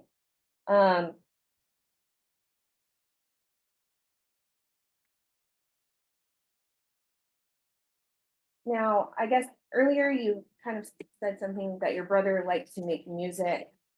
I guess you would describe him as like a talented musician, is that correct? He's artistic in a lot of different ways, drawing, music. Regarding music. Yes, music too. And I guess, are you familiar with the song that he wrote called The Race? Yes, ma'am. Okay. And that song was released after the murder that we're here for today, correct? Objection to 403, Your Honor. All right, that objection will be overruled. You can answer the question. I don't remember the question. The song The Race, it was released once your brother was apprehended in New Jersey, correct? It was released after he was apprehended in New Jersey. Yes. Yes, ma'am. Okay. And the song was released after the murder that occurred in San Antonio, Texas happened. Is that right? If he was in New Jersey, then yes, ma'am. Not sure. And I guess regarding that song specifically, I mean, the lyrics of the song is that your brother was evading police. Isn't that correct?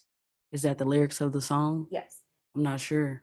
You've never heard the song before? I have, but I mean, I can't tell you what a person meant Okay. unless it was me. Well, I want to know what is your take on the lyrics? So, Objection, speculation. All right, that objection will be sustained. Motion to instruct the jury to disregard. Ladies, a question has not been asked for them to disregard. Understood, Your Honor.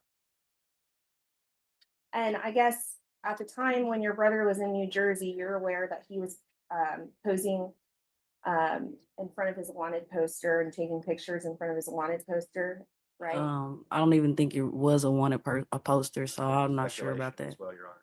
All right, that will be overruled. And I guess while your brother was on the run, isn't it true that SWAT went to your place looking for him multiple times? Yes, they did. Have you met with the defense team in preparation for your testimony today? No, ma'am. You've never talked with them on the phone? About my testimony, no, ma'am. Now, Or sorry, I have, but I thought you were saying like about my testimony or anything like that. I've answered questions, okay, so you guys have met. talked on the phone. Okay, thank you for the clarification. And I guess regarding your brother, I mean, you've seen photos of him. Do you have knowledge of his affiliation with the Crips gang? No, ma'am. But you've seen photos of him throwing gang signs, is that correct? Have I seen photos of him throwing gang signs? Yeah, or videos? We were foster kids. I don't really know a lot of gang signs myself, so I couldn't tell you what it is or. So if there's been testimony that multiple of your family members are gang members, They didn't raise us. okay. So your testimony is you're just not familiar with gang signs. I'm not. I want to call your attention to the interview that you gave to Say Cheese. Isn't it true in that video that you said your brother be hitting them things regarding gang signs? I said he be hitting them things. Yeah. I don't even recall my say cheese interview because I just answered questions, but I don't recall saying that. I'm not saying that I didn't. Um, and regarding that interview, I mean, were you paid for that interview or was it free? No, ma'am. Okay, you were not paid for that. No. So I want to talk to you about some of the people that you said your brother was hanging out with back in the Tarrant County case. Is one of those people Jalen Bell? Can you ask that again? Yeah, so earlier when Mr. Hunter was asking you questions, you kind of talked about some of the people that Taymor was hanging out with that were a bad influence on him. Do you recall that? Yes, ma'am. Okay. One of the people that he was hanging out with at that time was one of the people Jalen Bell. Not sure, but But you're aware that Jalen Bell and your brother were pretty close friends, correct? yes, ma'am. And you have personally, I mean, you've communicated with Jalen Bell before, correct? Have I ever communicated with him before? Through him or his girlfriend, Dara Sanders? Um, yes, ma'am. Okay. And sometimes they ask you for money, is that correct? No, ma'am. I haven't talked to them in over 10 years. So if there's a jail call thing that they've talked to you and asked you for money from your brother, that's just not accurate, You said it's a jail call of them asking me for money or saying that they did. saying that they did. Well, they didn't. Oh. So I can't know what they said. Now, regarding Jalen Bell, I mean, you're aware that he pled to ag robbery for his role in the aggravated robbery of Mark Saldivar, right? Yes, ma'am. And your social media profile or on Instagram, your social media name is at Real Special K, is that correct? Yes, ma'am. Okay. And isn't it true that on your bio you still have free pimp use? I'm not sure. I've been having the same Instagram for over 15 years.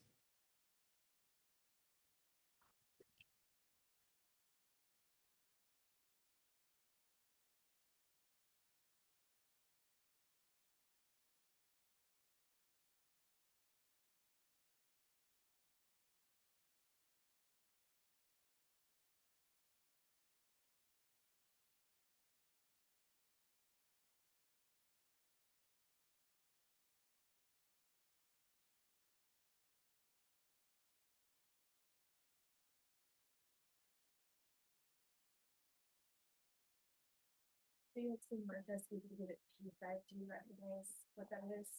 Yes, ma'am. Is that a photo of your Instagram profile? Yes, ma'am. Okay, and just regarding the bio, can you read for me what it says here and here? Free Tay K, free pimp, long live 2 Live. I'm tendering to defense for inspection, but I'm offering state's exhibit P5. Objection, improper impeachment. I mean, it All right, wasn't, if I could see the exhibit P5.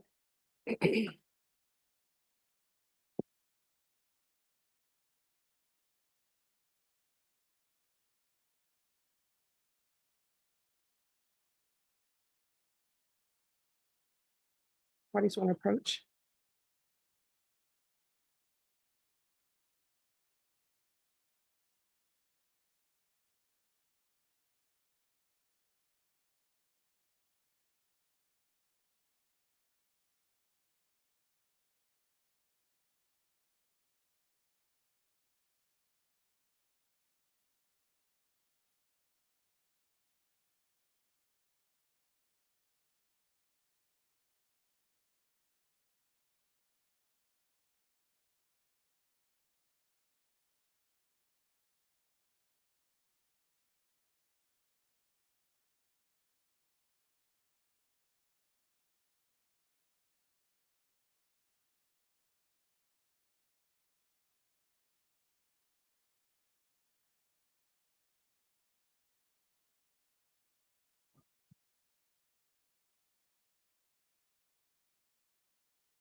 State, you may proceed.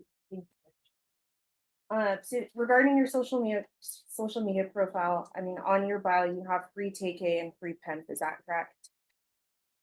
Yes, ma'am. All right, and so you have no real interest in the family of Mark Saldifar getting justice for his death. and your Objection, brother's Your Honor, murder. argumented.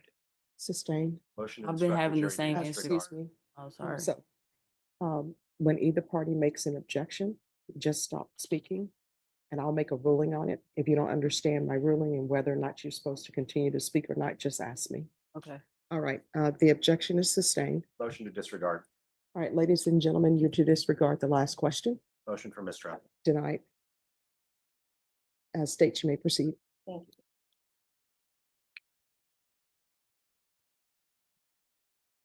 At this time, we pass the witness, Your Honor. All right, defense.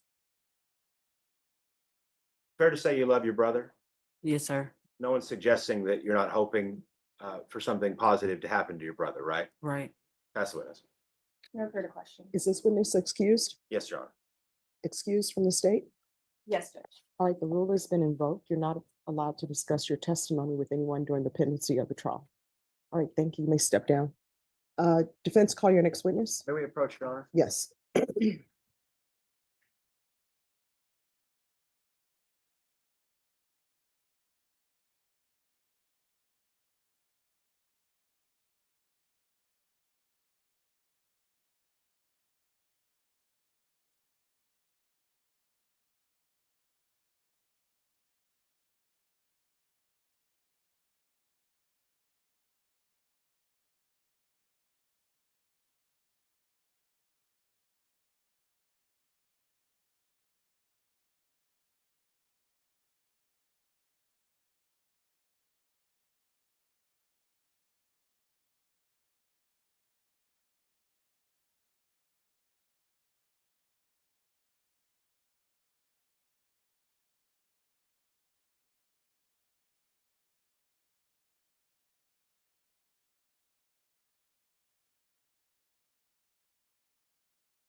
April 1st, 2009.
So, defense, what item did you want admitted into evidence? Yes, Your Honor. The defense intends to offer defendants P1, which is the judgment of conviction of Joanna Reyes. The offense date listed on the judgment is April 1st, 2019, which is after Ms. Reyes is pleaded guilty. In this case, to the tampering charge, sentence was imposed on April 22nd, 2020. You're off. All right, and state what's your objection? Your Honor, the objection is one, this predicate has not laid, I mean, we don't know who's actual. Space Joanna Ray, but we don't have. Fingerprint evidence, but we don't have any. Their TCIC will absolutely confirm that that is the same Joanna Reyes is what they think to be at the beginning of the trial. And I think in fact, no concern. Self-authenticating documents certified by. All right, here's what the court knows. The court knows, one, that it's self-authenticating. I understand the state's objection, because you really do have to tie the fingerprint to whomever the judgment belongs to. Otherwise, it could be any Joanna Reyes. Just because you have this doesn't necessarily mean that the party who's listed on the document is somehow attached to this case. So, is that your only? We're also objecting to relevance at this stage of the trial. Joanna Reyes did not testify in the punishment phase. The jury has already chosen that they believe her testimony, and so I think it's proper and untimely. And we can get to that, and I understand that objection, but I really want to address the first one. Is the state meaningfully arguing that the judgment and conviction on that cause number in Harris County, which will match their TCIC records, is not an authentic representation of Ms. Reyes' prior criminal history? Because this was our concern as well in the closing argument, when the state told the court, and this is its relevance, so it's sort of a twofer. The state told the jury that Ms. Reyes had abided by the conditions of her bond while she'd been on bond in this case. And this is direct evidence that that is not correct. We maintain that the state has its own independent obligation to set the record straight as to that. That was our objection at the guilt innocence phase. But additionally, the document that would corroborate that the judgment in the court's hands is reflective of the same person that was called, would be the TCIC and CIC record, which the defense is not able to make use of as an exhibit for the reasons that we had a hearing about at the very beginning of the trial. So I don't know that fingerprint authentication is the sole means of admissibility, but irrespective of that, I don't think that the state should be taking the position that that is a predicate that we are required to lay when there is a, I guess, statutory, we obviously dispute this, but just a physical reason we cannot admit the records in their file to corroborate. You don't have to prove up the judgment by a fingerprint that would also go to his weight, not its admissibility. All right.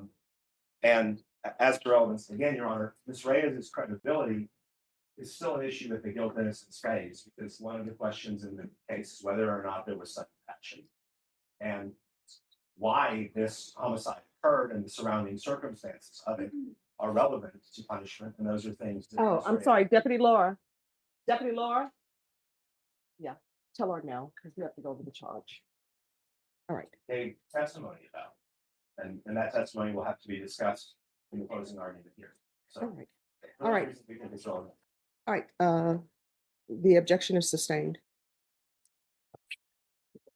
Receive that into evidence, and what I just proffered to the court, I would like to make a little exception. Yes, and if you would then label it so that the record is clear, you can label it as P1R or P1B. I can mark an R on it, Your Honor. All right, thank you. That way it won't be confusing for the record. I'll label it as defendant's exhibit P1R. All right. And are there any other witnesses from either side? No, Your Honor. All right, so what I'm going to give to you all, and we can go off the record. I'm gonna print off, I'm just gonna do two copies. And then if it's the one that you all want, because Barbara just sent me one. John, are you resting? Because Yeah. Kayla wants to come back in and Ben wants to come in too, so. Kayla, Beverly? Yeah. Okay, yeah. I We would. have an issue with her Ken coming back and. No, yeah, we're resting, and they make sure anybody didn't hear close. All right, so defense, I'm assuming you're gonna want sudden passion. We're requesting sudden passion, Your Honor. I reviewed the charge that was left on our desk this morning. It looks good to me. The only thing I saw missing, and maybe it's there somewhere else, is that the jury is instructed that they have to be unanimous as to sudden passion. Mhm. But I didn't see a separate paragraph that told the jury that they have to be unanimous about whatever punishment they give, whether they find sudden passion or not. Okay. So we'd request that there be a general unanimous instruction as well. But other than that, I have no problem with. the All right, court's so charge. this is what Barbara has just sent me, and if you both can look over it. And state what I will tell you is I'm inclined to give the defense the sudden passion argument. Yeah, Judge. Okay. All right, let me.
Your history and so forth.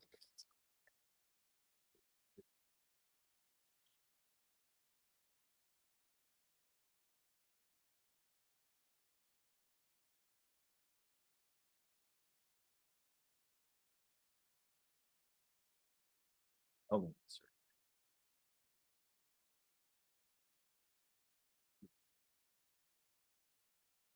Behavior.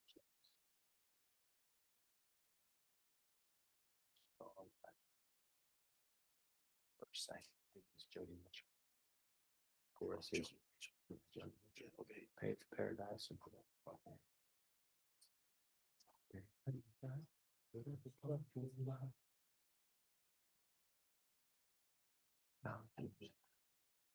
You ready? All right, for the jury, Mhm.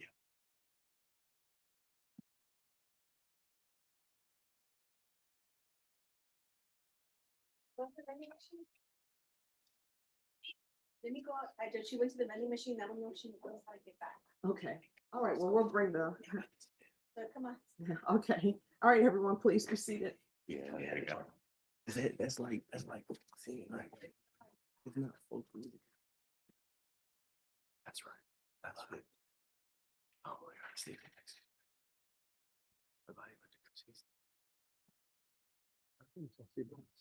Yeah, that's right. Yeah. Yes, you do.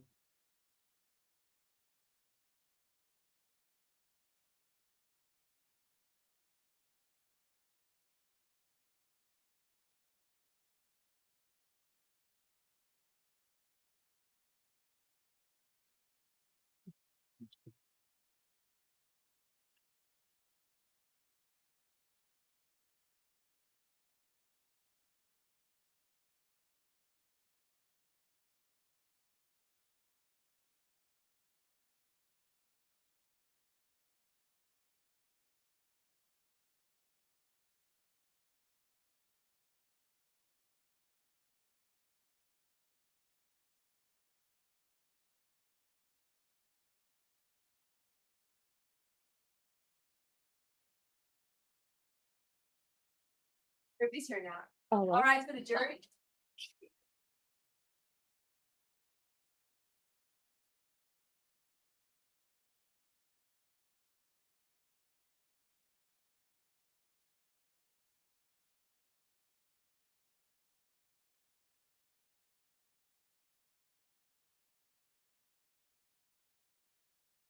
Everyone, please be seated. Defense, call your next witness. Defense rests. State. It closes, Your Honor. Close. All right, ladies and gentlemen, you've heard all the evidence that you're going to hear at this phase of the trial. I'm going to read to you the charge of the court on punishment. You do not have to memorize it. You'll be given the original when you begin your deliberation. Members of the jury, by your verdict in this case, you have found the defendant, Taymor McIntyre, guilty of the lesser included offense of murder. It is necessary that the jury assess the punishment for this offense. When a defendant is convicted of murder, the defendant may raise and prove by preponderance of the evidence that he caused the death under the immediate influence of sudden passion arising from an adequate cause. Adequate cause means cause that will commonly produce a degree of anger, rage, resentment, or terror in a person of ordinary temper, sufficient to render the mind incapable of cool reflection.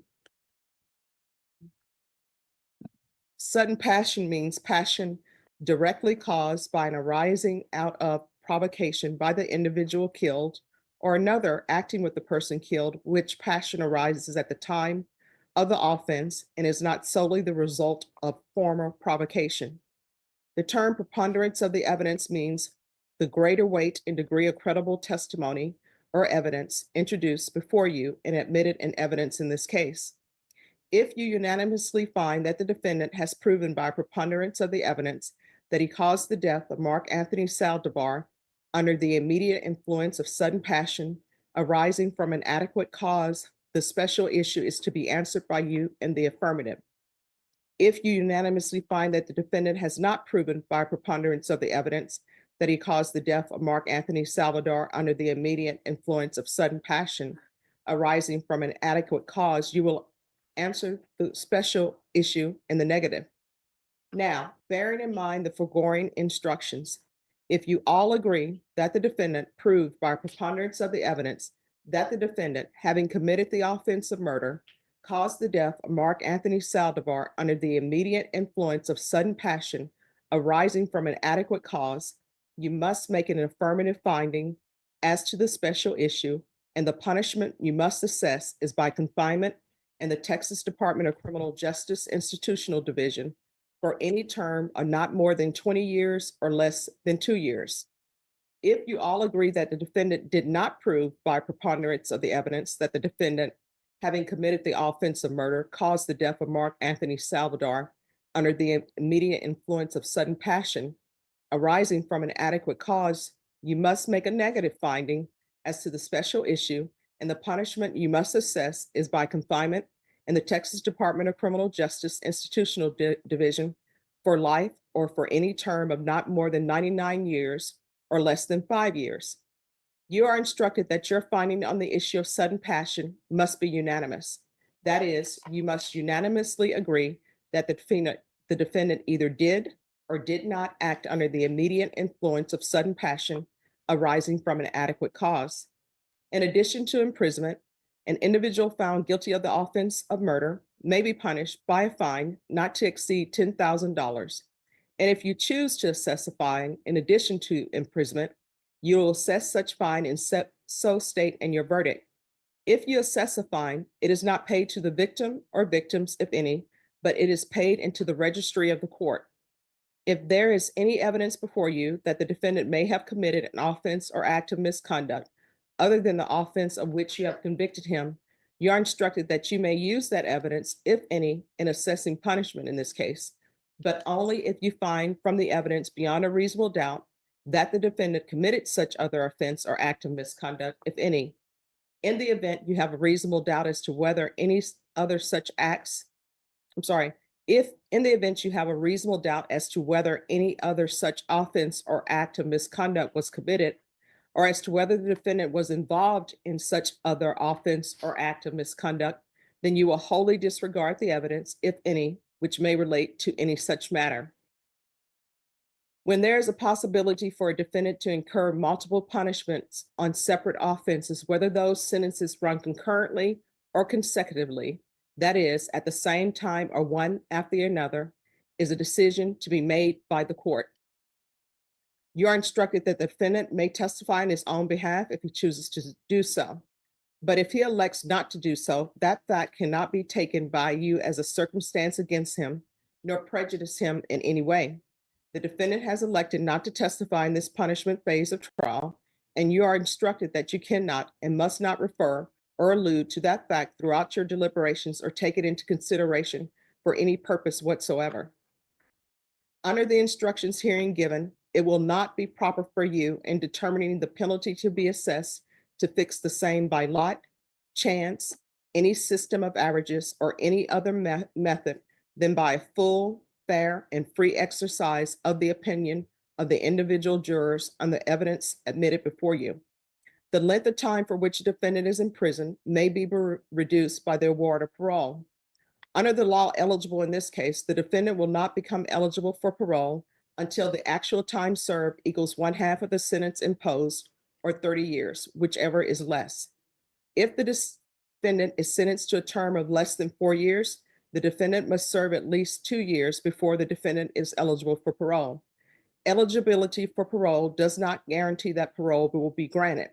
It cannot accurately be predicted how the parole law might be applied to this defendant because the application of that law will depend on decisions made by parole authorities.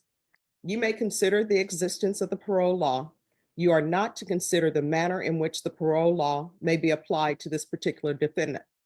Suitable forms are attached hereto for your verdict if you should care to use the same. However, such forms are not intended to influence you in any way in arriving at your verdict. In any event, your verdict must be unanimous, in writing, and signed by your presiding juror. Respectfully submitted, Judge Stephanie Boyd, 187 District Court, Bexar County, Texas. Are parties ready to proceed with closing? State's ready, Your Honor. Yes, Your Honor. All right, State, you may proceed.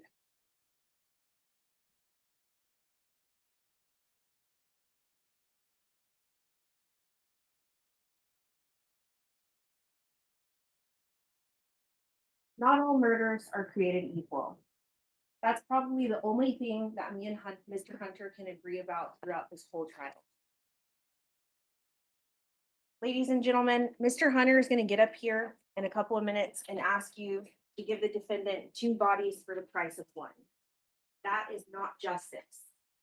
And you need to consider that in your deliberation. The defendant is charged with murder. His punishment range is 5 years to 99 years or life in the prison and up to a $10,000 fine. The evidence in this case does not support a sentence of less than life. The defendant has taken an active role in the death of 2 individuals, not only in this county, but in Tarrant County. And you all need to send a message to our community and to all other criminal defendants out there that they can't just come into Bear County and Objection, do Your whatever Honor. they want. Appeal to the community. It's a plea for law enforcement. Overruled. Mr. Hunter's gonna get up here and he's gonna tell you the defendant is counting on you. But ladies and gentlemen, our community is counting on you. The family of Mark Anthony Objection, Saldivar appeal is to counting community. on you. Overruled. The evidence in this case does not support a finding for sudden passion at all. There's been no evidence that the defendant was acting under sudden passion. And when you are considering that, you need to look at the person or a person of ordinary temper. And what does that mean? Well, you need to look at the defendant and how he holds himself out in our community. And how is that? As a Long Beach insane crip that goes under the moniker of AK-47, that writes rap songs about evading police after committing 2 murders, that doesn't surrender himself to law enforcement, has to be apprehended in New Jersey. Ladies and gentlemen, that throws gang signs repping the folks and the insane Long Beach Crips. That's not a person that has an ordinary temperament. Even you heard from Dr. Fabian, he said that the defendant struggles with having an aggressive personality and he's more at risk than other individuals in our community. Now, regarding the role of parole, you may consider the existence of the parole law. The defendant's length of the sentence may be reduced by parole. And so that's something that you can consider. We don't know if he will get it. He will be eligible at halftime, and that's something that you need to consider during your deliberations. Yeah, I object to that last statement, Your Honor. That's You not may appropriate. consider during your deliberations. Overruled. Ladies and gentlemen, your verdict changes this community, and I want you to think about the evidence that you've seen in this case. What we know is that the defendant has played a role, 1 as a party and 2 as the active shooter and 2 murders. And he's taken no accountability for it. He comes up here and he's asking you all to take sympathy on him because he had a rough upbringing.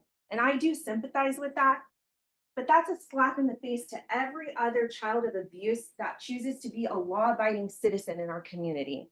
And it's not just 1 mistake, it's 2 intentional choices that he made. And you all need to consider that seriously. Ladies and gentlemen, the only appropriate punishment verdict in this case is life. Right, defense. Thank you, Your Honor. Opposing counsel, may it please the court. Ladies and gentlemen, the concept of community, I think, is an important place for us to start because it tells a certain story. The state wants you to come in here and send a message to the community, and a harsh message. But how do we send a message to the community to address the sorts of systemic problems that result in someone being the victim of child abuse, being snatched up and taken away to what is essentially a carceral institution, an orphanage where they can't leave, away from their parents, that locks these people up, that puts them in foster homes where they're mistreated, that confuses them about who are their caregivers, who are their providers, that bounces them around from disaster situation to disaster situation. You can blame parents, you can blame the overarching structure, but at the end of the day, we also, I think, have to look at ourselves. We have to look at what this society does. And we can all recognize, I hope, that what Kayla Beverly testified to, that she and her brother Taymor went through as children, is not doing what we expect of the foster system, of child protective services, of moms and dads. The societal problems that we have to recognize these children are growing up in is all of our responsibility just as much as it is our responsibility here today to make a decision about how to punish Mr. McIntyre. And it's an easy fix for us to all just say, of course, man died, life for a life, life in prison, goodbye. But that doesn't answer those questions. And this isn't just a situation where we can accept that a tragedy has occurred and forget about all the things that led before. I'm not suggesting to you that what Dr. Fabian testified about in punishment in this trial is an excuse for what Mr. McIntyre did. It is. And of course, there are ample examples of people who have had terrible childhood backgrounds, like Taymor's, worse than Taymor's, who don't go out and commit murder. But it would be silly not to acknowledge that there is a cause and effect relationship. And to completely ignore that is all you'd be doing by giving a verdict of life in prison. You'd be abdicating any other bit of responsibility for how this tragedy played out. How it played out when he was a small child. How it played out when he was 10 years old. How it played out when he was 14 and 15. How it played out when a 16-year-old boy was expected to provide for himself and make his way in the world as though he was an adult. And it wouldn't account for the travesty that it is that we are sitting here in an adult court prosecuting a man for a felony as though he were 38 years old, 40 years old. That he should have known better, that he should have understood all of these things. Again, I'm not saying that there isn't an appreciation of right and wrong, but you understand that we have here a perfect storm of factors that ask for these kinds of things to transpire. And we need to make sure that the verdict that we deliver in this case is measured to that it acknowledges that this is a tragedy for a lot of different reasons. And only one of them was decided when that light changed from green to red on the access road of 410.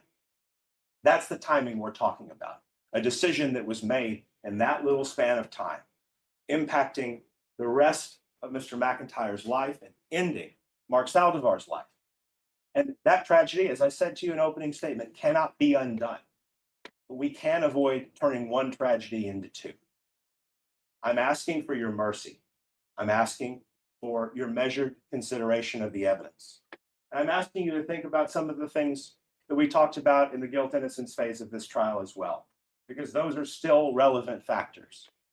Irrespective of the fact that those things didn't lead you to the conclusion that he was not guilty, let's just understand what we're talking about. We have a 16-year-old boy in a car with a bunch of people who are 2, 3, 4 years older than him. And out of that scenario, we have this entangled romantic situation. You hear evidence that goes uncontroverted. In fact, it's after 2 or 3 attempts at trying to conceal it that we tease out of Joanna Reyes the fact that she was flirting with this man on Instagram, that she was discussing with him a very provocative photo shoot, that this was something where they have had a history together, that they know each other from back in high school, that she's blocked him for making advances on her and soliciting her for photographs in the past. And the man gets into the car, and all of a sudden, this photo shoot is called off or it's rescheduled. Okay, now that's the evidence. And the state doesn't provide you with a competing narrative of that. So even if you accept that Joanna Reyes is telling the truth, that Mr. McIntyre killed this man, and you accept that he did it for whatever reason, the bottom line is that Joanna Reyes got that man into the car, and that man had one thing and one thing only on his mind. And his decision to abort the photo shoot, to not go through with it, to act weird about it, provoked this issue. And again, I'm not trying to blame Mark for that. I just think we need to understand that Joanna Reyes shaved the tinder into the campsite. She poured the lighter fluid on the tinder, and she throws the match onto it. And now is trying to pretend that that didn't happen. And I think that that evidence is important for you all to consider for 2 reasons. The first is, it's the only evidence that you know about the true accounting of what happened in that car. Throughout both phases of the trial, that's the information you're possessed with. Well, in my mind, that evidence points us to sudden passion. It's the only evidence that we have about the transpiring of that car. So I would submit to you that's the great weight and preponderance of the evidence that's before you. And it suggests that there was a provocation for Mr. McIntyre's behavior. It's not a justified reason to kill somebody. It's inexcusable, losing your temper like that. But we have to couch it in terms of the whole context of what we're here to talk about. We're talking about a 16-year-old boy. We're talking about someone who doesn't have a fully formed brain. We're talking about someone whose decision-making skills and whose understanding of reality is tempered not just by post-traumatic stress from having an abusive childhood, but by the fact that he was intoxicated. or at least partially intoxicated, by the fact that he's had systemic problems with drug abuse as a child. We have to understand things as they relate to that. And we have to ask ourselves whether or not any of that should be considered at all as a matter of mitigation. This isn't some grown man who lost himself in the bottle and did something in a blackout rage. This is a child whose entire world was shaped by circumstances that were mostly out of his control. And now, at a moment where we freely acknowledge he exercised his own control and made a decision that was terrible, we're going to bring the hammer down and send him away for the rest of his life. Folks, let's try to be a more reasonable society. Let's try to make this courthouse, the juvenile justice system, child protective services, something other than a killing floor. We know that these problems are plaguing our society. We know that these problems are creating the risks and the jeopardy that these kinds of events will take place. But this is where we sit. I think it's very important that we understand that when we talk about a message to the community, it really is that. At the bottom line, what the state wants us to do is to be able to say that this is a classic example that they did their job. We put a man away for life in prison because of a brutal murder. And it's not just one, it's two. This guy's been to prison before. And he's a bad guy, and he's written rap songs, and he's a member of the Long Island or the Long Beach Insane Crips. Whatever they want to say about it, there's a propagandist function to the request that they are putting to you. Don't do it. Don't be a shill for the state's own apologetics. They're asking you to whitewash over their own failures, our failures as a society. We're all in this together. And participating in it only at the end of the story, participating in it only when we get to come down and pass final judgment, is a cop-out. A message can go both ways. And I would submit to you, if we're going to send a message, that's a better one to send. Because it's very core. It's a message that communicates mercy, forgiveness, moving forward, recognizing that this person, Mr. McIntyre, is also a human being, that his dignity is just as important as the deceased, as Mark Saldivar's. That's just the reality. We can couch it in terms of right and wrong. We can point the finger. We can blame. But every human being has that same level of dignity. The Bill of Rights doesn't have an asterisk that says except for convicted criminals. Our founders recognized the inherent dignity of every single person. That's why we have these procedures. That's why we have these laws. And that is also why you all have such a wide range of punishment. It's a lot for you to consider. I want you to also just consider again, to go back to it, that while you have rejected self-defense, and I understand that what we are critically talking about here is a bad decision in the face of a pretty significant circumstance. Defense exhibit number 5 is still in evidence. It's still something I want you to go back and look at.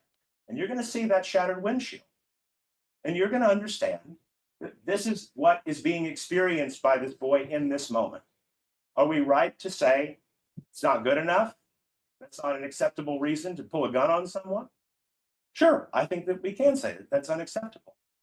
But we also have to understand that that's something that goes towards his decision making, and that this is a decision that happens in the blink of an eye.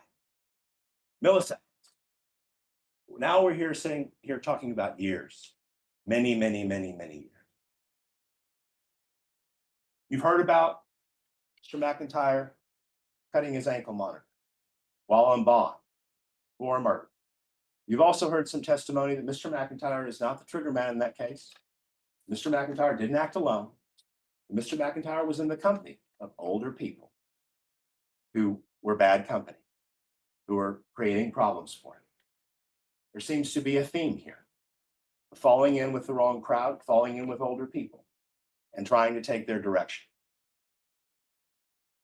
Before we can say that that doesn't merit any consideration and what punishment to give him, we need to be asking ourselves, where were all of us? Where were we as a society? How did we end up here? Why are we letting these types of people have to depend upon the guidance, the counsel, and the decision-making of older criminals for their only source of support, for their only guidance, for how they're brought up, for their introduction to how to intoxicate themselves, what to do with their lives, how to behave, how to create, how to express. It's not acceptable. This is a weighty choice because I fully understand everything the state's going to get up here and tell you and everything the state said. Mark is a human being. Mark was entitled to that dignity. Taymor took it from him. That's worth something. I'm not suggesting it isn't. I'm just asking you to balance that against everything else that needs to be considered. Lastly, I want to talk to you about something that's a little bit more technical. You have here a judgment from Tarrant County Right, 2 minutes. where Mr. McIntyre received a sentence for 55 years and then several concurrent sentences for accompanying offenses in the same transaction, which ran concurrent with that. So you understand, he's serving a 55-year sentence in prison as we sit here today. Okay? I want to be clear about this. This isn't a situation where if you all express leniency and give him a low sentence, he's going to be out in a couple of years. I mean, to the extent that we can recognize that there's a valid purpose in carceral punishment for people who commit these kinds of crimes, understand that work's already been done. The issue that has to be considered is that whatever you all decide to do, the court has in its discretion the power to either run that concurrently with Tarrant County or to stack it on top of it, so that whatever you give won't begin to be served until all of that time has been satisfied, however it gets satisfied. So understand that.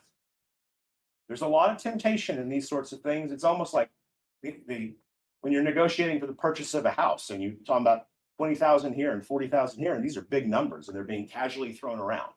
When we're talking about something as significant as this, and where the options are 5 to 99 or 2 to 20, it's easy to start talking about numbers like 40, 30, 20, 15, 10, as if it was just no big thing. How do you mathematically quantify in your head the time that's spent in those places? And you heard testimony about what a jail's like. Try to understand. It's incumbent on you to just focus on this. Focus on this and know that there is a possibility in the court's discretion that it will be stacked. This gang stuff, don't fall for it. There's nothing to it.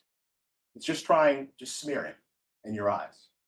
There's no evidence that this particular group is in any way a criminal organization.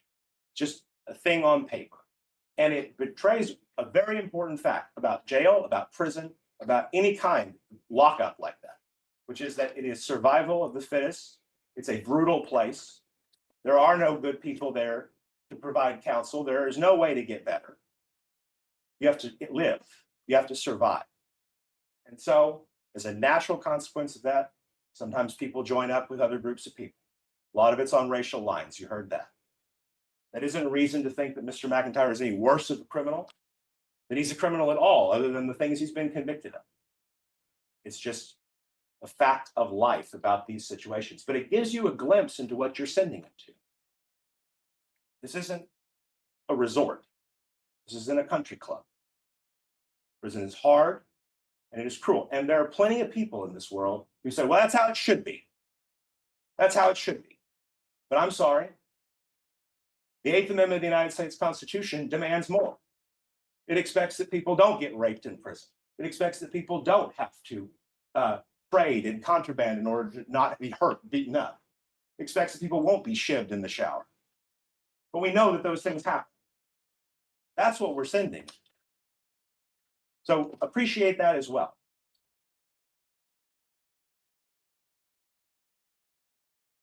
You all have given us so much of your time, so much of your patience over the course of this. And I hope that we haven't been wasting it. This is a very worthwhile thing for Mr. McIntyre. I know that when you deliberate, you will come to a fair and just sentence, one that is tempered by your compassion, by your love of your fellow man, and by your understanding that we are all in this together for good or ill. Thank you all.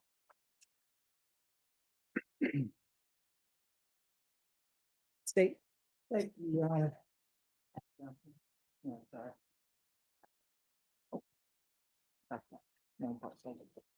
Ladies and gentlemen, I'll be the last to speak with you. I'm gonna try to make it as brief as possible. I know it's been a long 2.5 weeks for you all. But we're here for a very important matter. State of Texas versus Taymor McIntyre. I want to tell you, just start off with the charge of the court. This is what you'll receive, very similar to what you received during the guilt innocence phase. But this is what you'll receive back there, and the judge has already gone over it in the verdict forms. I've circled the part where the state believes that this is not said in passion. I've also circled the portion on the next where we're asking for life with a $10,000 fine. Very few times that you're able to come up here and argue that the individual not only has the murder that you convicted him of, but also another murder that he was convicted of. It's not very often. So when you're looking at that range of punishment of 5 to 99 years of life, let's think about that. What the lower end, 5 years. Somebody that committed 2 murders deserve that? Plus ag robberies, gang affiliation, shoot a fuckboy in his motherfucking face. Fuckboy, condoms, lube. Who's he speaking of? Is Mark that fuckboy that he shot in his motherfucking face? The family over there wonders that same thing. And he glorifies it in a song. And when he's on the run to beat the case, and then he posts it out there, glorifies this lifestyle. 5 years, that's somebody that goes in and unplugs it. A plug from the medical device supporting their wife or husband that's dying of cancer and is pain. That's murder. You intentionally and knowingly did it. That's what that is. What's in between? 5 years and 99 years of life. 20 to 40 years? Maybe. Got 55 years on his last murder. And supposedly he wasn't even the shooter. 60 plus years? If you're the shooter, yeah. That seems appropriate. 60 plus. However, that's if you're just a shooter, not a repeater, meaning that you did 2 murders. He's done 2 murders, affiliate with 2 murders and aggravated robbery. If this doesn't call for life, then what does? Sudden passion. Remember where Mark was shot? He was flying off that car. He was shot in the shoulder. It went across his body. He was on his hands and knees. On his hands and his knees when he was shot by that man in that parking lot.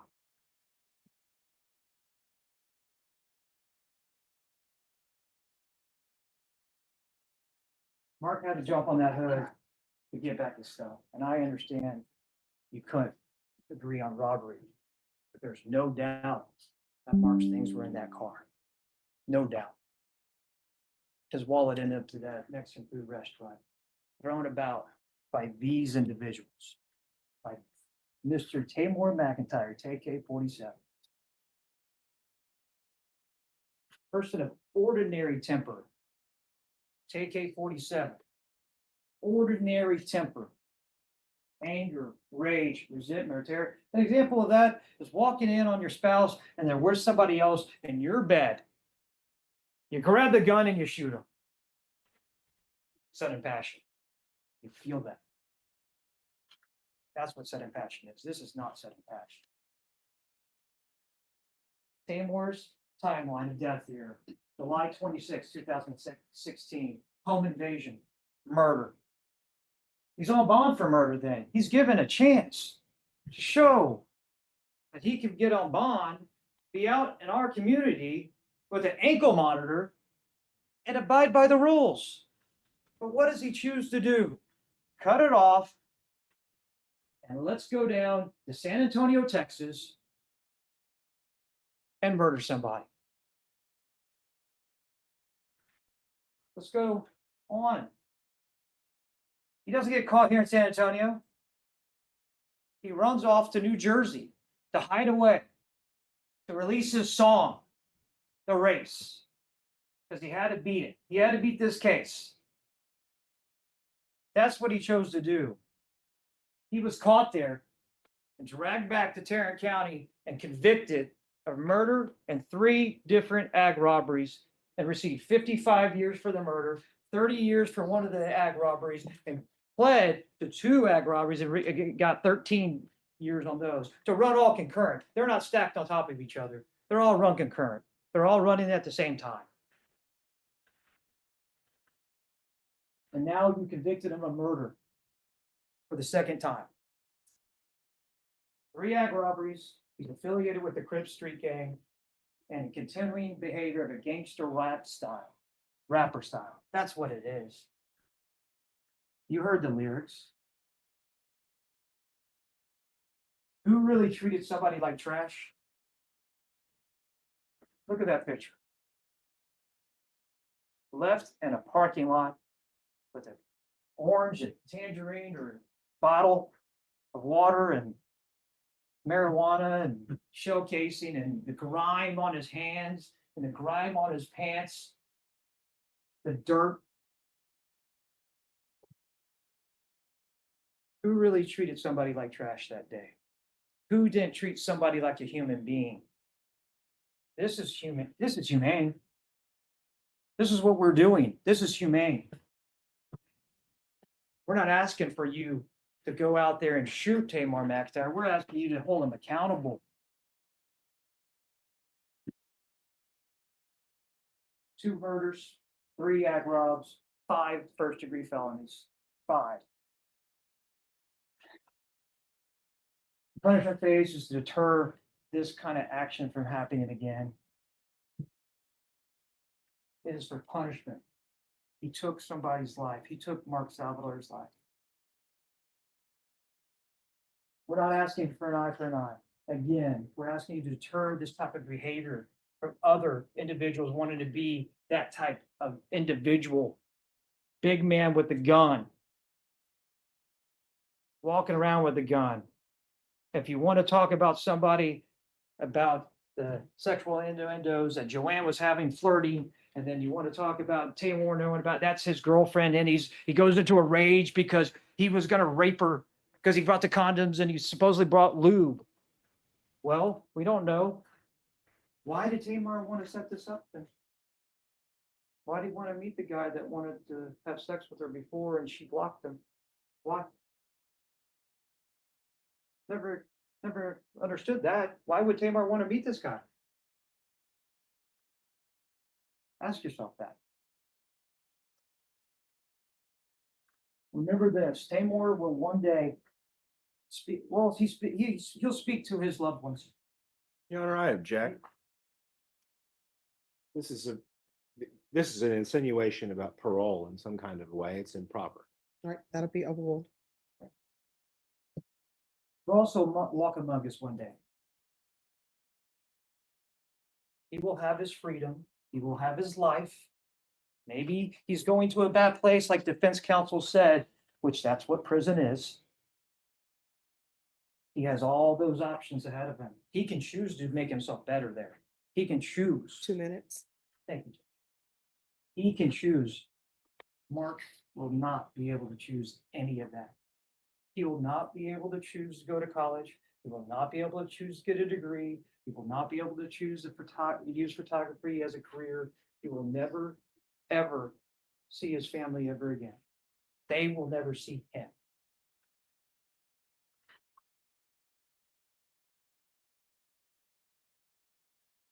it's a simple ask here. Is please assess a just verdict. A just verdict in this case, considering all the evidence that's been presented in front of you over the course of 2.5 weeks, is nothing less than life.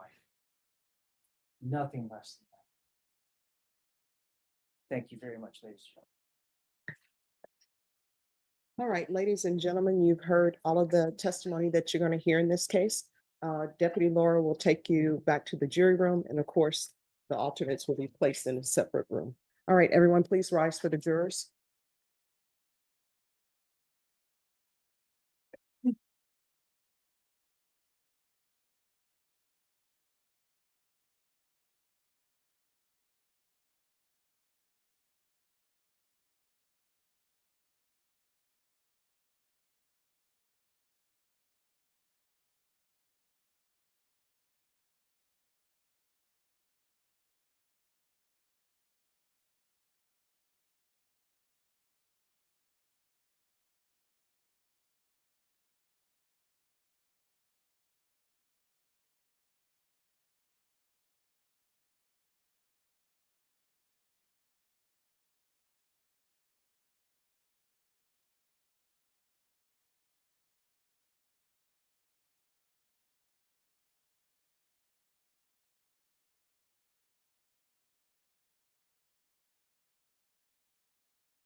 Enjoy more of our videos on the Community Advocate Network channel, and don't forget to like, share, and subscribe. If you would like to advertise your service, special announcement, or event, you may contact us at the Community Advocate Network at gmail.com. For community resources or services, visit our website at www.canmichigan.com.